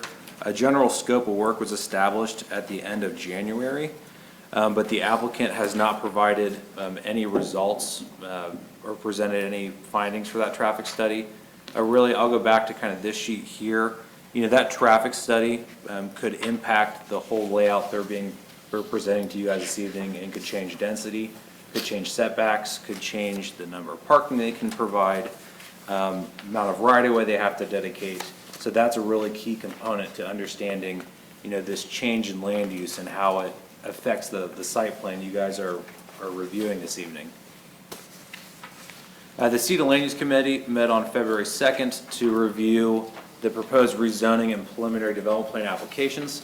They recommended that this application be tabled for the applicant to further develop the plans based on the staff report that I presented to you this evening, and that they work through the traffic study with the city, Violet Township, and Violet Township Fire Department. Staff is recommending that zoning map amendment be tabled at this time, and preliminary development plan PDP 22-001 be tabled at this time. The applicant has not provided enough information in the proposed rezoning to address all the various comments in the staff report. Questions from the commission? I do. So one of the things I see in this plan is a retention pond that's on a separate parcel. Does this city allow that? Or are they required to have retention pond on the parcel that they're developing? We would allow for it to be off-site. We require declarations be recorded for maintenance. And so it would be done through an easement on that site with the maintenance agreement. Okay, so even though they own it now, they could sell it, and they would have to sell it with those rights Correct. for that on there. Okay. Since you mentioned that pond, though, it looks like the access from that development to the other parcel is blocked by the pond. It does, the screen I have up right now, it does show if you were to extend It's this close. roadway or this roadway south, this one may be able to squeeze by, but this one looks like it would impact the grading Yeah, with the basin. I mean, this is a preliminary look at this, so those aren't, it's not actually a design drawing. That pond will be in that configuration. It's Okay. just a rendering of showing how potentially that might look. I would think that if it's going to be off-site, though, that might be one of the conditions we consider attaching to that, though. So another question that I have is on the road that's going to border the commercial area. It seemed unlikely to me that you would want commercial development to go through a residential development, the traffic? So when this request first came before the city to add multifamily to this site, you know, the request from staff was to create a urban mixed-use development. That really started a conversation on having vertical mixed use with residential above commercial. The developer and the property owner don't develop that type of mixed use vertically, so they asked to do horizontal mixed use. That horizontal mixed use, you know, would allow for commercial out parcel development that is compatible and really helps feed the energy off of the residential. A lot of this roadway design has been narrow on purpose to make it really slow moving for traffic. The designs behind the roadway networks would certainly limit whoever would want to develop there, you know, I can imagine.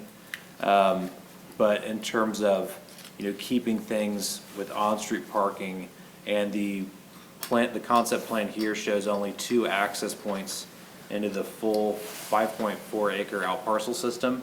I think it'd almost develop like Waterloo Crossing, where they have a secondary access road to get to Chipotle, Panera, where you're kind of moving in the main traffic, and then if you want to do commercial lateral movements, you do it on a secondary basis.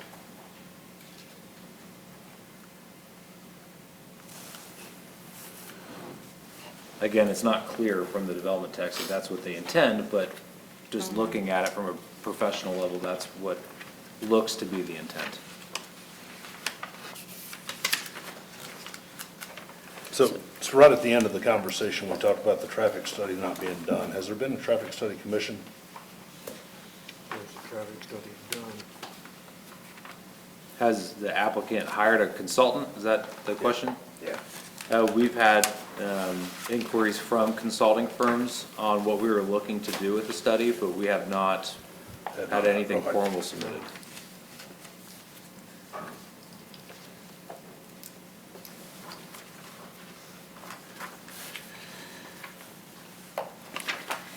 I think I'm a little bit disturbed at the height of this project. When you talked to the applicant, did they talk about a 2-story instead of a 3-story apartment complex? Because everything around it is single-story. So there's never been any specific conversations on 2-story in general. The one thing when we were looking at what types of units would be put in here, out on a bubble diagram level, we did ask about townhomes, you know, if that was what the intent was. Again, the developer does not do townhomes, and the market study they did for this site was for this 3-story kind of breezeway product that's being presented. With this design, kind of aesthetically, the breezeway component here is just, in this case, fully enclosed. Yeah, and the idea was to to really look at having attached garages, and that drives the height of these as well. So you're primarily on the first floor, you're in a garage space. So that obviously makes the buildings taller because you're not getting the full use of that first floor. But it is a feature that we would like to see included in multifamily. It's required in our multifamily code to have garage spaces. You know, those can either be achieved by attaching them into the building or building them separate as single-story buildings like they do in many of these complexes. It just doesn't take on the same character that you get with this development.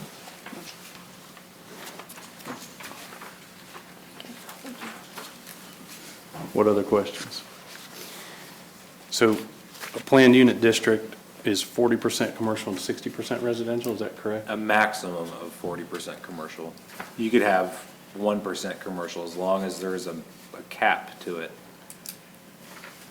And so what they're referencing in this development plan is 60 commercial, 40 residential? Do we have that number? I think it's just based off the acreage there, so, you know, it's 2/3 residential and 1/3 commercial. Okay. Just based on the acreage.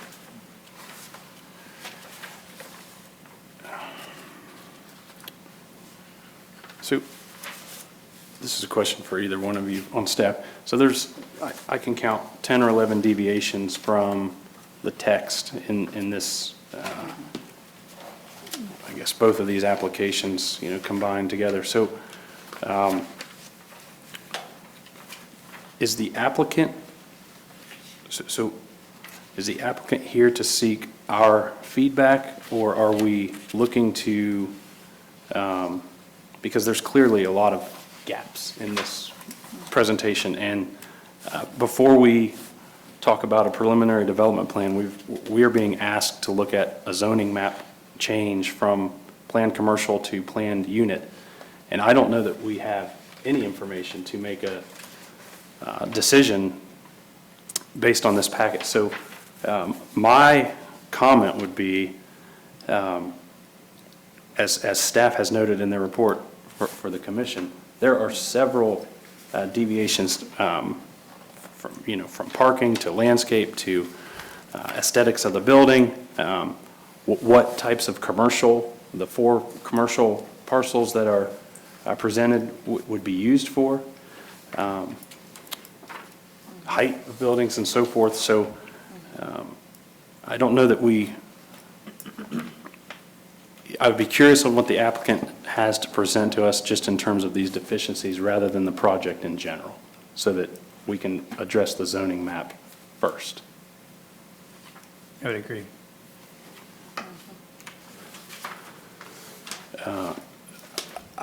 And perhaps we'll have additional questions and comments for the applicant. So if there's no other questions or comments from the commission or from staff, I'll call the applicant up, and please, if you would sign in and state your name, sir. Yeah, Craig Moncrief, I'm the attorney for the applicant, Plank Law Firm. Also here with Shri Kulkarni, Don Feathers, they're the owners and developers. Also Phil Moorhead, who is the landscape architect. 1 second, please, I'll just write this down, and then I'll pass out a little pamphlet. But to answer, I guess, the first question, understanding there's work to be done here, so this is more of an introduction, looking to get feedback. We went to the CETA Land Use Committee, obviously received a lot of good feedback and tabled there, so looking to do the same here.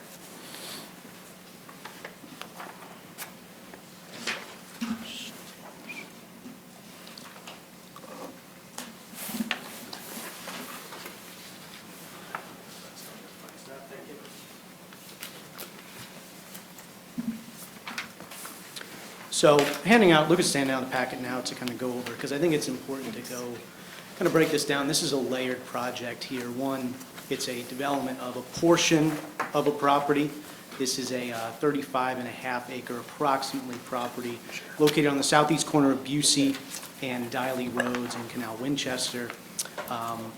It is also part of what I'll call a 300 acre large-scale development rezoning. This was the Meyer development that was just before you, was under the same zoning text. So you've got 300 acres that was rezoned in 2001. Yeah, sure. Thank you. So like I said, this is, it's currently a 35-acre parcel. We filed a rezoning and a preliminary development plan application. First page here gives you, it's an auditor's map, and just to give you a lay of the land here. So it shows the parcel outlined in blue. Obviously, a big component of this is Green Gate Boulevard. The idea being that this Green Gate Boulevard has been dedicated for the most part around this property. This is kind of the final link between Hill Road and Howe Industrial Parkway. So really a good opportunity here to extend the roadway, not only the roadway, but also the bike path, sidewalks, things like that, making it kind of finalizing the connectivity there. As far as what's around this property, to the east, you've got a redwood development and apartment development. To the north are some single-family lots outside the city of Canal Winchester. I believe one is in Pickerington, a few are in the township. To the west, you've got some called light manufacturing properties, warehousing and such, a little bit of commercial. And to the south is additional finalization of the redwood. You've also got the Meyer development down south. So you've got kind of a mix of uses here. Like I said, this is part of a 297-acre rezoning back in 2001. I've included the second page of this packet is the development plan for what I'll call the Green Gate development. One of the big reasons I included that is the idea here was to have a comprehensive development. So there's certain aspects here that I think also speak to some of the variances. For example, you've got this development wouldn't meet the open space standard, but you do have, I believe, a 30-acre park. Busey Park is dedicated as part of this larger scale 300-acre development. You've also got some dedicated woodlands and things like that. So this development kind of feeds off of that. It would connect with the residential developments next to it. It would have access to Busey Park. So a lot of good things nearby, and it's a part of a much larger development. We've been working with Sri and the development team for probably 6 to 8 months now, working with Lucas and Andrew as well to try to get the best project forward. What really spurred this was the development team had a market study done by vote. I included it later in this packet. And really the market study went through the viability of a residential development here, really went into detail as far as what would fit well with this development based on what's around it and what the demand is. I don't think it's any secret really that there's a demand for housing in general in Central Ohio, particularly apartment development, and it spoke to things like pricing and units. It recommended 200 to 400 here and kind of gave a breakdown as far as potential rent, looking in the range of about $1,400 a month for a one-bedroom, $16, $17 for a two-bedroom, things like that. So kind of a full breakdown of rooms, prices, and what could really thrive in this area. I also included the zoning text to give you some background on this property in particular. It's zone PCD, which is the planned commercial district, which allows a wide variety of uses. Like I said, it's under this Green Gate text, which rezoned kind of all of the properties in the area. So it's currently zoned commercial. As you can see on the map that is up there now, Sri and team own the portion of the property that will be south of Green Gate Boulevard once it's extended. The idea is that the development and the rezoning of the northern portion will spur the development of the southern portion. Like I said, it's already zoned PCD, so there's not necessarily a need to rezone it. The idea is that will be developed with a nice commercial development that will provide amenities for the neighborhood. Like I said, I included the zoning text, and then also the next page was kind of the summary of that market study. Kind of just goes through what I just went through, the results, and what could really work in that neighborhood. Next page is the sub-area plan. As has been discussed, there's two sub-areas here. You've got sub-area 1, which is commercial, 5.47 acres, to kind of answer one of the questions from the commission. It was around, I think, 35%. Residential is 10.89 acres. So the idea here was to two sub-areas, one that's commercial, clearly identified in the text with certain restrictions, development standards, and the like. And then obviously sub-area 2, which would be host the residential development that I had mentioned. Final count that was listed in this development plan is 244 units. Like I said, that was kind of based on the market study, based on discussions with Lucas and Andrew, and really kind of going through numerous discussions on how this development should look, how it should interact with Greengate, how it should interact with Busey, and how the commercial component interacts with Diley Road. So I'll start with sub-area 2 first. That is the residential portion, 10.9 acres. Square footage that's proposed is right in line with the market study. Like I said, it's a type of density that would allow for amenities that I think is in line with what I'll call a more urban style development, one that can interact with the commercial amenities that would be around it, not only sub-area 1, but also across from future Greengate Boulevard. So that was the idea behind that. A couple things in the site plan that we've incorporated: the private road. Obviously, the idea there is to have a nice middle ground between the commercial area, the residential area, something that it would be enjoyable to go through. Obviously, there's parallel parking. In the zoning text, there's language that any access from the commercial outlots would have to be in line with the internal roads for the residential. So as you can see, right now there's 2 access points from the commercial outlot to give you an idea as what that would look like. A couple other interesting notes on the residential portion. We've committed to incorporating a bar-restaurant concept, I'll call it, which goes a little bit beyond the standard clubhouse concept, I'll say. It's not just a clubhouse with a pool for the residents. This will have a couple local examples are Bada Bing, I believe it's called, which Thrive does, and also the Goat, which Lifestyle Communities does. And the concept there is it's a little bit beyond kind of a standard clubhouse in that it'll be open to the public. It'll be something that you can go to get a morning coffee or stop by for a beer after working from home, things like that. So a couple amenities that go kind of above and beyond a standard development. Also the layout, we've kind of gone through the central green space. Also just little things like the extensions of the bike path along Busey to connect to Diley Road, the extension of sidewalks down Greengate Boulevard, in addition to just the extension of Greengate Boulevard. Obviously, the idea is to have nice private roads there with parallel parking, make it easy for residents to get in and out and for consumers to get in and out of the outlots. Also talked with the city about some parking on Greengate Boulevard to kind of help with the consumer experience, help getting to the bar, things like that. The site dimension plan kind of just goes through that more. The last page of this document just kind of goes through the layout, how buildings were oriented, things like that. Little things like facing either green space or facing the road. Idea here to try to make it as walkable, as modern as possible, because with the idea of this would be a good development for maybe a missing area in the city, something like a 21 to a 35-year-old around there. And I think it fits that with the amenities, not only on the sub-area 2, but also, like I said, the outlots and how this property interacts with the outlots. This is a PUD.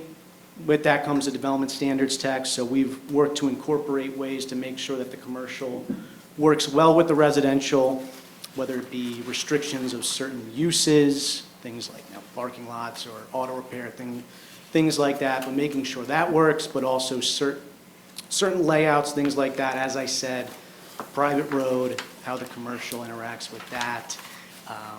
No circulation around the buildings, so Diley Road will have a nice green space, obviously sidewalk connecting with the bike paths. Buildings will front on Diley, but they'll all have access from the private road. Things like that, so really working towards incorporating things into the text. Obviously understanding that there's a ways to go with clarifying some things, and I think we're looking forward to getting there and just changing the text to clarify specific standards, obviously feeding off of the zoning code, things like signage, things like landscaping, incorporating a little bit more to make that clear, anything where there's kind of some issues with how the overlay interacts with the zoning code.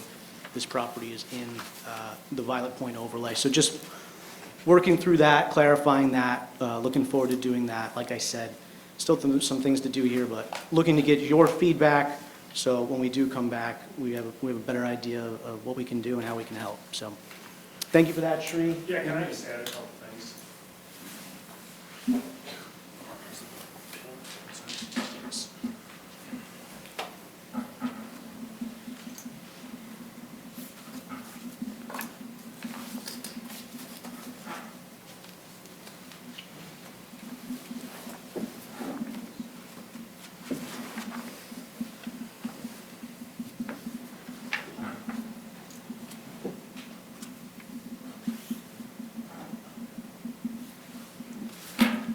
Good afternoon. My name is Sri Kulkarni, and I'm the owner of this property. I think it's important for me to kind of detail some history and just some interesting points that I think will be important as we sort of walk along this path together. So I've owned this property since 2006. So you can imagine 17 years, and I made a joke earlier today, but you know, we're in the habit, we buy high, sell low, so we bought this at the very top of the market. And, but we're fortunate to continue to own this property. One of the things that we've gone through since we've owned it is we've been through this process before. We've done a PD plan, we had it approved. The PD plan that we submitted was totally unworkable in today's market. And the deal died, 2008 happened, and the rest is history. And so finally, we're starting to see some life that's coming out of this property. It's a beautiful 35-acre piece on Dialing and Busey Road. I think it's important to note, though, it is zoned PCD today. So this planned commercial district has all kinds of uses that are involved, that are approved. If you look at the text today, it's all the general commercial uses, the neighborhood commercial uses, all of the uses. So part of what our point is, as we're coming in for this, is we're giving up some of those uses in exchange for getting a residential approved in the back. We, you know, I personally disagree with some of the things that Andrew said, but for what it's worth, some of the main things that stick out in my head, we would be happy to do all kinds of different types of development here, right? So again, we've owned it for 17 years. I would love to see development here. We're trying to work with the market. We think that the city of Canal Winchester needs residential. Frankly, from this 22 to 35-year-old demographic, they need a place to live, right? Things are expensive, houses are expensive. And this would be a great opportunity for them. We can do townhomes. We just can't do enough townhomes to make the site make sense for us. It just doesn't make sense financially. We looked at doing high-rise buildings, and you can't do structured parking. It's just really too expensive. So to do a horizontal mixed-use development, in our opinion, makes a ton of sense. Green Gate Boulevard. So Green Gate Boulevard, per an agreement we have with the city of Canal Winchester, is that's going to get built regardless. So if we do nothing, if we continue to hold this for the next 20 years, Green Gate Boulevard is going to get built. It's going to be a taxpayer-funded project based on this TIF that's involved. So, you know, our goal is to make the most use of that, to have a great development that takes advantage of Green Gate Boulevard. And frankly, Green Gate Boulevard should have something that it services, right, for the first, whatever, 1,000 feet of that road. There should be something nice that people get to use. As Craig said, we added the underground, the garages, which again, I just, from a perspective of it as a developer, those are not inexpensive, but they're the right type of use. That's what the city wants to see. We're happy to do that. It's going to be great. We have the restaurant. That's going to be great. We've got parking. So one point that Andrew made was about the parking on Green Gate Boulevard, why we didn't show it. Well, frankly, you know, I don't know that we're going to own Green Gate Boulevard. It's going to be a city road. It could be. So for us to plan parking along a city road may not be in our purview. So we do have some work. I'm not saying we don't have work to do. We have some progress to be made, but there's some things that we're trying to put our best foot forward, put together a really nice plan that matches what the neighborhood wants, that matches what the area needs. Last thing I'll say on this subject is this, that you guys know this better than I do, but on the west side of Diley Road, there's industrial. Like it or not, there's a 30-foot industrial building you can build as we speak. You know, I mean, they're just tall buildings that are in different uses, and they're just a different feel. So we're trying to create a development that works for this site, given the fact that we have residential to the east. It makes sense for people living there, that's going to have the right amenities. but takes into consideration, its relative position in the Canal Winchester environment. So, our motto is we never sell, we want to build a great development. Everything that we do, we hold or try to hold forever, which is why we're not afraid of building great residential in Canal Winchester. So I'm happy to answer any questions. I just think those are important points that when you guys think about this development, you need to consider. Thank you for your comments. I do. Yeah. Sure. So right now, this parcel is 136 acres. Are you going to be subdividing that? So it'll now be in 2 parcels with a roadway dividing them? I don't know the answer to that, probably. Because from my seat, it's a little awkward for me to rezone part of one parcel and not all of the parcel. And I wasn't sure why or if you have thought about how the commercial development is going to lay out on the other parcel and what type of commercial development you think is going to fit in 5 acres. Yeah, so I guess we are parceling it out, right? Yeah, Correct? that'll be public land, the road. Green Boulevard will become public right of way, which will naturally split that. So the city will own that? Yeah. Okay. Yeah, the city, But what well, about the 4 parcels? So it looks like you're going to divide the 5 acres into 4 parcels, yeah, so. or 2 parcels, or 1. Exactly. There's some combination of uses that could happen on that sub-area 1. It's like when you drive on Gender Road. It's, you got uses, whatever those uses end up being. So a 1 acre parcel is usually conducive to a McDonald's or a drive-through, and I'm just wondering if that's what you're envisioning there, is some sort of additional eateries that are drive-through, fast food eateries, or something else. I think that the community needs more food options, right? But what types of food options that end up going there? I would love to have a sit-down restaurant. We're going to market directly to sit-down restaurants or really nice fast casual restaurants. There's certainly a market for that, but I don't make the market. So. Yeah, so does your company also design commercial areas, or whoever you're working with? Yeah, G2, Yeah. they're do all the land planning, yeah.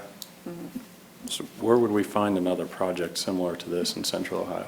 Well, so from us or Yeah, on from the you guys. average? We've never done a project like this. This would be our first project like this. This would be our first, honestly, ground-up residential development that we've ever done. Can you talk to me a little bit about the history? So you've owned the property since 2006. Obviously, the markets have changed, and we all get that.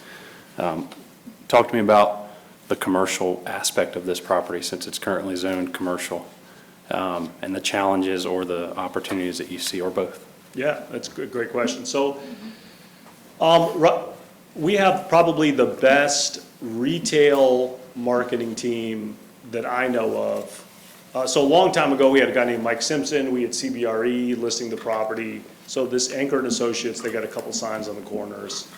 They rep Chick-fil-A, and they rep all of the really nice high-end restaurants, like there's a steakhouse, Texas Roadhouse they rep, and a few others. So like you probably have those types of businesses here in Columbus. So they've been marketing this site for 6, 7, 8 months now. We did have a hint of an opportunity from a large commercial user for that future development under existing PCD, but markets change fast, right? Like when they were interested, the market was different. Today, the market's different. The interest rates are 7%. They were at 2.5%. So it's hard to know. We are committed however, to keeping that commercial, right? I think that makes tons of sense for a commercial, even if that means waiting another 17 years to find the right use. God, I hope it's not that, but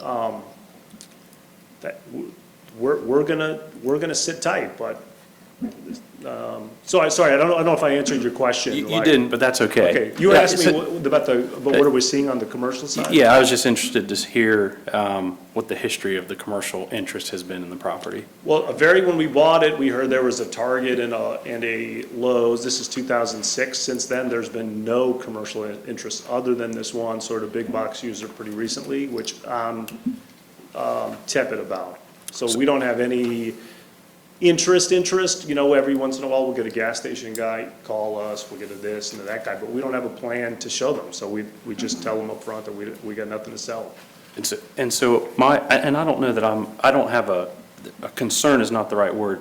If we're looking at doing a planned unit district and we've talked through, a lot of these deviations, I just like to know if we're going to rezone a property and we're going to vote on that eventually on a preliminary development plan and a zoning change, kind of see who you worked with. I understand this is your first project, but what the plans are, both can you meet the zoning text, can you meet these deviations, what the willingness is to do that with staff and working with staff. And then, that commercial aspect I think is very important because, the commercial, our commercial land is limited and it's commercial now and we're going through a community development plan that, better than me, that'll be finalized in the coming months. So that, the right use for this land is also important to this community and to this commission. So I share that because there's, I see a vision here, but I see a lot of things that, like you said, we still need to work through. Yeah, we definitely, no doubt about it. My only response to that is we have the best team that I could find. So Sullivan Bruck Architects is one of the best architectural teams you can find in Columbus. They've done tens of thousands of apartments. Every major developer, if you guys ask around, they're the best architectural company in town. G2 does an absolute boatload of land planning. So just in terms of how we're thinking about this site, coupled with Lucas and Andrew's feedback, we've probably gone through this, 6 months, right? These are iterations that we're getting feedback, we're making changes. I consider this progress, like from where we started, for sure. I do have one other question, I'm sorry. So when we talk about the phases, so I think it's phase 1 and 2, is that right, Luke or Andrew? Yeah, so phase 1 and phase 2. So, and the remainder of this, the acreage would be for some sort of residential product down the road, is that the vision? Which is you mean to the west? I mean to the south? Yeah, to the south. No, that's all going to be commercial. So that's not changing. That continues to be PCD.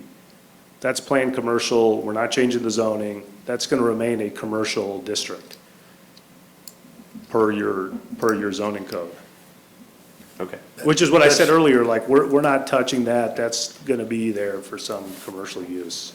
That's the space that you mentioned a while ago, had a big box store called up, that was a little sketchy about, right? Well, they were interested, but the times have changed, yeah. Right, yeah, Right. understood. That's right. Thank you for that clarification. So did you consider using the whole site as residential and then be able to meet the setbacks and some of the other things that you're asking for relief on? We didn't, frankly, mostly because we think that there's demand for commercial, right? From the community. Do I think there's market demand for commercial? Not today, maybe down the road.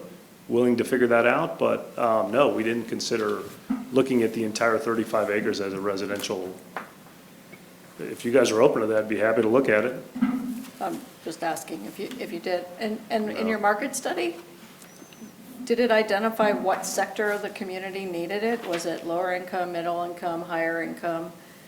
I think our rents are middle income, like, it's not a low income housing community, it's a housing community that, if you're a young professional, you're gonna be able to afford to live in, and I think our. Workforce. 60% to 120%. Right, so that would indicate to me that you're perhaps applying for LIHTC funding. No. This is a purely market rate deal. There's gonna be zero LIHTC funding or Okay. low income tax rates or anything. Is there any room for making the apartments the size that the community wants? Is there room? Yeah, there's room. I don't think it makes financial sense to lease an apartment that's minimally 1,000 square feet for a one bedroom and have it make money. So, everything's possible. It's not probable. But we got that in our code for some reason. It's in the Violet Point overlay standards? It's in our both Violet Point overlay and our multifamily for both. apartment and condo development. Those are the minimum unit sizes. The Vibe Point overlay was amended in 2012. I don't know if prior to 2012 it had the same size, but our multifamily zoning district, I think, has had that number since mid-90s. So those code sections haven't been adjusted for whatever, like the applicant's saying, for whatever current market demands are, or, you know, what comprehensive plans have indicated for, you know, different sizes of houses based off of your age demographics, you know, income demographics, whatever. It's just a number we have for a starting point. And we do have an area in the Old Town Commercial District where we allow 700 and, I think it's 720. 720 square foot, one-bedroom units. Okay. And so like the building where Waterloo 1 and 2, where local canteen are, the building across the street, those have 700 plus square foot units in them, in a Okay. mixed-use environment. Just curious. Thank you. I mean, I was wondering if a big box, I would think they would want the corner lot more so than, was that, I guess, just curiosity more than anything? Yeah, so it's a great question. I thought the same thing. Proximity to Myers matters, right? Like, I mean, you could argue both sides, but Right. coming off the highway, you're closer by a few hundred feet.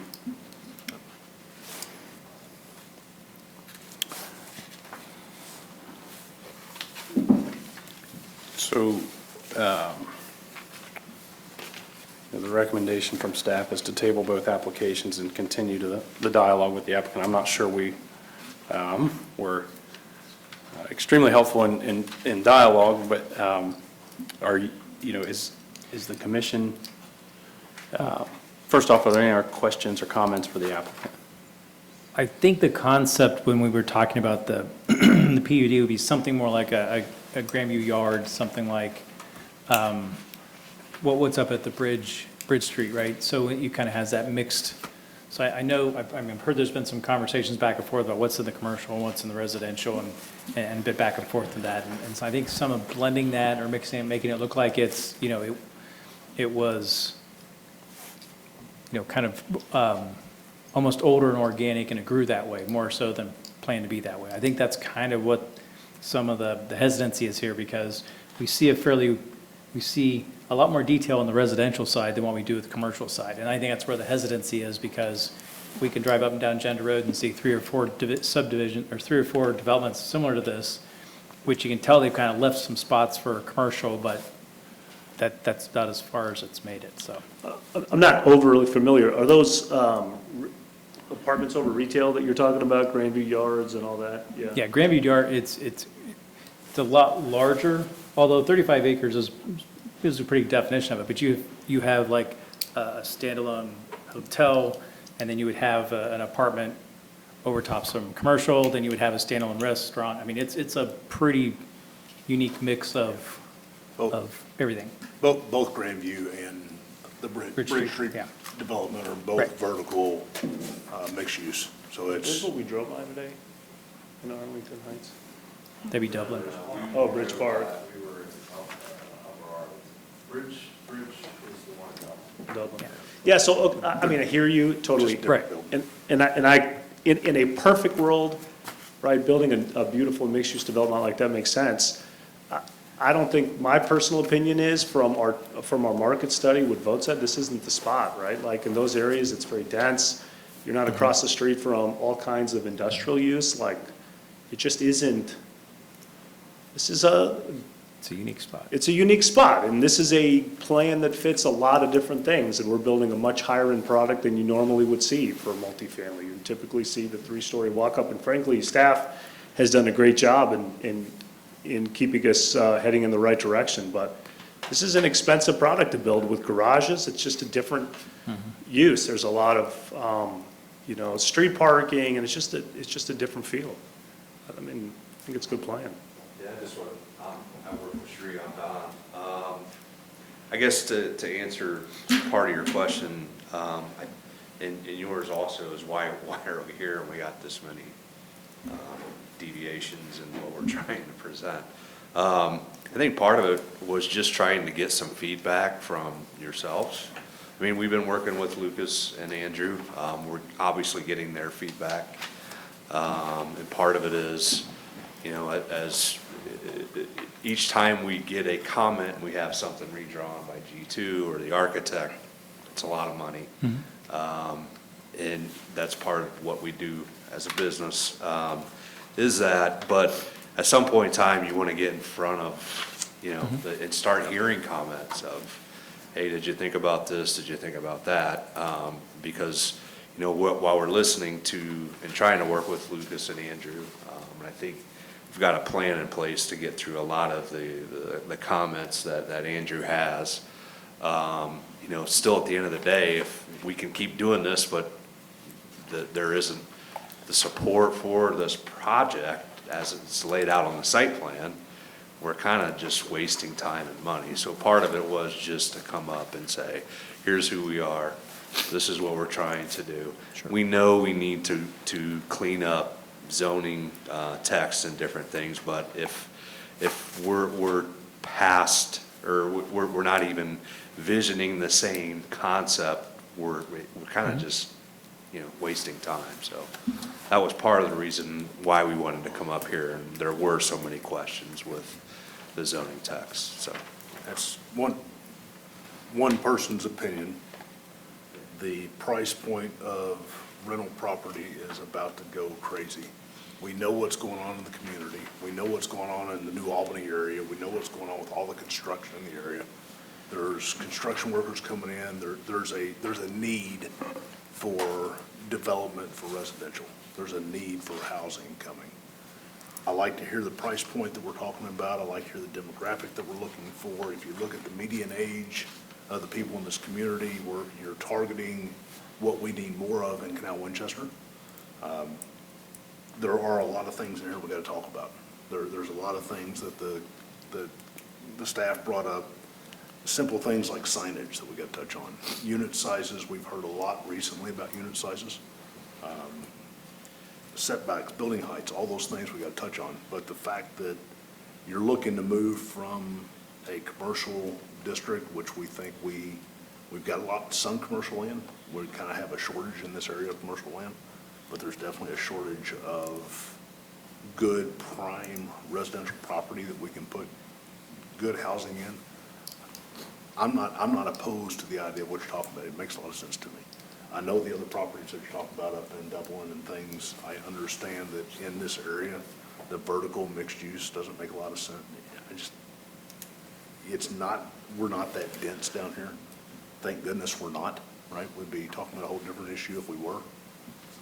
It's just one person's opinion. And I'll second what Mr. Ritchie and Ms. McDonald said, just in terms of the 16 acres or so that we're talking about here in sub-area 1 and sub-area 2, maybe, just really looking at what economically makes sense for your development, but what makes sense for the zoning of a planned unit district there too, in terms of building height, and the setbacks are important to us, and some of those other things. I think we can get home on the aesthetics and building materials and all those sorts of things down the road. But the overall layout of kind of that one parcel as it's stated right now is important. And it looks like, there's been a lot of progress, but, there's still some things that we can zone in on, so. yeah, like I said, that was let's just move this forward and start the process, to start the comments, and so we can work through it. Obviously, the last thing we want to do also is promise something that we can't deliver from a market standpoint, right? Because, as we all know, interest rates are up, costs are up, so all those numbers add up, and at the end of the, I'm a CPA by background, so I'm the numbers guy, and so somehow I got to make them work. And there's an opportunity in that sub-area 1 to turn it into a vertical mixed use with something commercial on the ground and a unit on, there's an opportunity to do something there, but just a couple of thoughts. I'll shut up now. I think that's the challenge. I've been mumbling out of my mic. I'm sorry. Any other comments, questions for the applicant? Just crazy question since we're providing feedback. I guess it comes down to where do you think the commercial is going to go toward the smaller, 4 smaller lots and then 1 larger? Or if you think it's going to be more of a small, mid-sized lot, you could almost take the development, span Greengate Road, and then you could actually outline it with more small to mid-sized lots. I'm not sure what you're asking. Just for ease of discussion, take half of it and leave it on the north side of Greengate, put half on the other side of Greengate, and then that way you have a whole perimeter of commercial if you don't think you're going to get one big commercial box. I mean, like Sri said, I think we can look at it, but Right. I think for us, obviously, to keep redrawing, that's where I'm. I totally agree. That's why I threw it out just as No, I a, understand. I if you're appreciate looking it. for thoughts, Yep. then. Yep. Yep, I'd like to see the traffic study. Yeah. Sorry, can So- I just say something about that traffic study? Just Sure. remind me? I think they did, maybe staff can help me, but there was a traffic study back in the day, right, for that Diley and Busey? And it was based on a totally commercial development for the entire 35 acres. So for whatever it's worth, by definition, we're gonna have less strips, right? Like, we're taking 16 acres or 10 acres and then converting into a residential use. So we're gonna be less impactful. But I think there is a traffic study from before, correct? Yeah, have you engaged a consultant on the traffic? Yeah, so we have Tom Warner Okay. doing that. So in terms of traffic study in the area, so when Greengate Cove, which is the residential piece that's currently under construction off of Hill Road, when that was approved, they did a traffic study that looked at the intersection of Greengate Boulevard and Diley Road. That traffic study indicated the need for a traffic signal at that intersection, as well as some turn lane improvements. The roadway width is there to allow the turn lane to go in, but there's a median, you can kind of see in your aerial photo there, that would need to be amended because the length of that turn lane that it would require. So that's based on the entire 35 acres being developed with some assumptions on the square footage of commercial that would go in. The city has not seen a traffic study that looks at Busey and Diley, that was done for a development in Canal Winchester, but the city of Pickerington has just approved a Sheetz gas station to go in at the corner of Diley and Busey in the city of Pickerington. And we did have an opportunity to review that traffic study, that talked about potential improvements that are needed, at that intersection. And so we've shared those both with Advanced Civil Design, the engineering firm that the applicant has hired, to say, okay, you need to revise your traffic study based on the new counts that were done for the Sheetz traffic study, which were done in the summer of last year, as well as to take into account the change in use and what the volumes of traffic generated would be from those new uses. In addition to looking at any potential improvements that would be needed on Busey Road or widening of Busey Road, any turn lanes that would be necessary, and then looking at the design of Greengate Boulevard, widths, turn lanes, all those type of things that would need to be considered. So that's forthcoming. So we kind of laid out a scope with them of what would need to be done. That work's just not been complete or it's not been completed and turned into us at this time. And the word from our traffic engineer is that, so traffic is computed when you get a rezoning done. So when this was rezoned to commercial district, it set the tone for traffic. By rezoning a portion of it to residential, the traffic counts will actually go down. So talking to our engineer, the expectation is less traffic by rezoning. So something to keep in mind, obviously some considerations as far as the private road and things like that, but from a 10,000 foot level, it's going to be less traffic than what's approved there. Thank you. I will not open it up for public comment on these two applications, given the likelihood that these will be tabled, but since we can only have one public hearing, I think once the applicant comes back and shares some additional changes and information and suggestions we have talked about tonight, if the commission's okay with that, we could move forward in tabling these applications so that they can continue to work with staff and come back to us at a future date. Technically, I believe we have to have the applicant request it to be tabled, right? Or do we? I'll ask as a question instead of a statement. A certain time period to act. I can ask, we would like to table the Thank you. request. Thank you.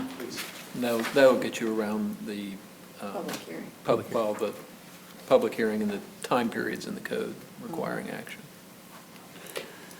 All right, so we'll need a motion on the zoning change first. I'll make the motion that we table ZM 22-001. Second. Roll call? Mr. Ritchie, yes. Mr. Willenthaler? Yes. Mr. Donahue? Yes. Ms. McDonald? Yes. Mr. Deeds? Yes. Mr. Paulsgrove? Yes. And again, we will table the preliminary development plan. Mr. Chairman, I move we table preliminary development plan, PDP 22-001. Second. Motion made by Mr. Willenthaler, second by Ms. McDonald. Roll call? Mr. Ritchie, yes. Mr. Willenthaler? Yes. Mr. Donahue? Yes. Ms. McDonald? Yes. Mr. Deeds? Yes. Mr. Paulsgrove? Yes. Application is tabled at this time. In terms of old and new business, during the December Planning and Zoning Commission meeting, you guys approved a drive-through loop around the Chipotle at Waterloo Crossing. Worked with the civil engineer on that design. He has that finalized to incorporate some of the comments you guys had for changing how it terminates back into the parking lot, moving some of the landscaping out of the way so there's less of a conflict. We were able to work through the stormwater design. The only thing they're waiting on at this time is for their interior design team to put this in their schedule to get done this year. That way they can move through and install that project. In terms of other kind of new business, the community plan for the comprehensive plan update, we're having our workshop number 2 on February 22nd and 23rd. I sent you guys out a flyer reminder for that last week. That event will have smaller roundtable discussions that will have basic private interested parties such as City of Columbus, Morpsey, those types of folks to talk about some specifics of the plan. There will be some target areas for redevelopment we'll look at, such as around the hospital area on Diley Road, the future potential for Waterloo, the village of Waterloo, and how the Bixby Road interchange could affect development in that huge quadrant of the city, basically. So that process will be next Wednesday and Thursday. There's also 2 public house events that are really all age appropriate that will be a part of this. So feel free to invite your kids, grandkids, spouses to come basically give their input to the work that's being done. All this work will be streamed. We're trying to stream it on our city's YouTube page. That way all day's events can be accessed by the public. This will be the last community participation workshop as part of this plan. The next stages after this, we'll have the steering committee work with the consultant to finalize the draft. And then the scope is to have the draft at planning and zoning in May, and then have the plan go to city council for adoption in June before their July recess. So if there's any questions for me, feel free to stop and ask. Deborah and Rick have been great assets on that committee, so you can feel free to bug them more than me. That'd be great. And then we also grabbed our 7th Planning and Zoning Commission member from that steering committee, Eileen Gooden. She is the Charleston Lake HOA president. She was unable to join us this evening. She is a snowbird during the winter, so she likes to take the month of February off. But she'll be back next month, and I think she sent you guys out a hello email, and she's excited to be a part of the commission. If there's anything else, I'd be glad to help answer. If not, that's all I have this evening. I have one additional item. We have a vacancy currently on our Housing Council that is assigned for a member of Planning and Zoning Commission. So the Housing Council meets annually to review properties receiving any type of incentive in the city. So it's a once annual meeting. Generally, we hold that at the end of March. So if anyone has a desire to serve on that, I'll be asking for an appointment at the next meeting.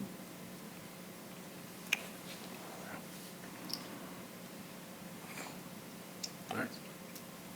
Mr. Chairman, move to close. Second. Roll call. Mr. Ritchie, yes. Mr. Willenthaler? Yes. Mr. Donahue? Yes. Ms. McDonald? Yes. Mr. Deeds? Yes. Mr. Boswell? Yes. Timeout, 9:20 PM.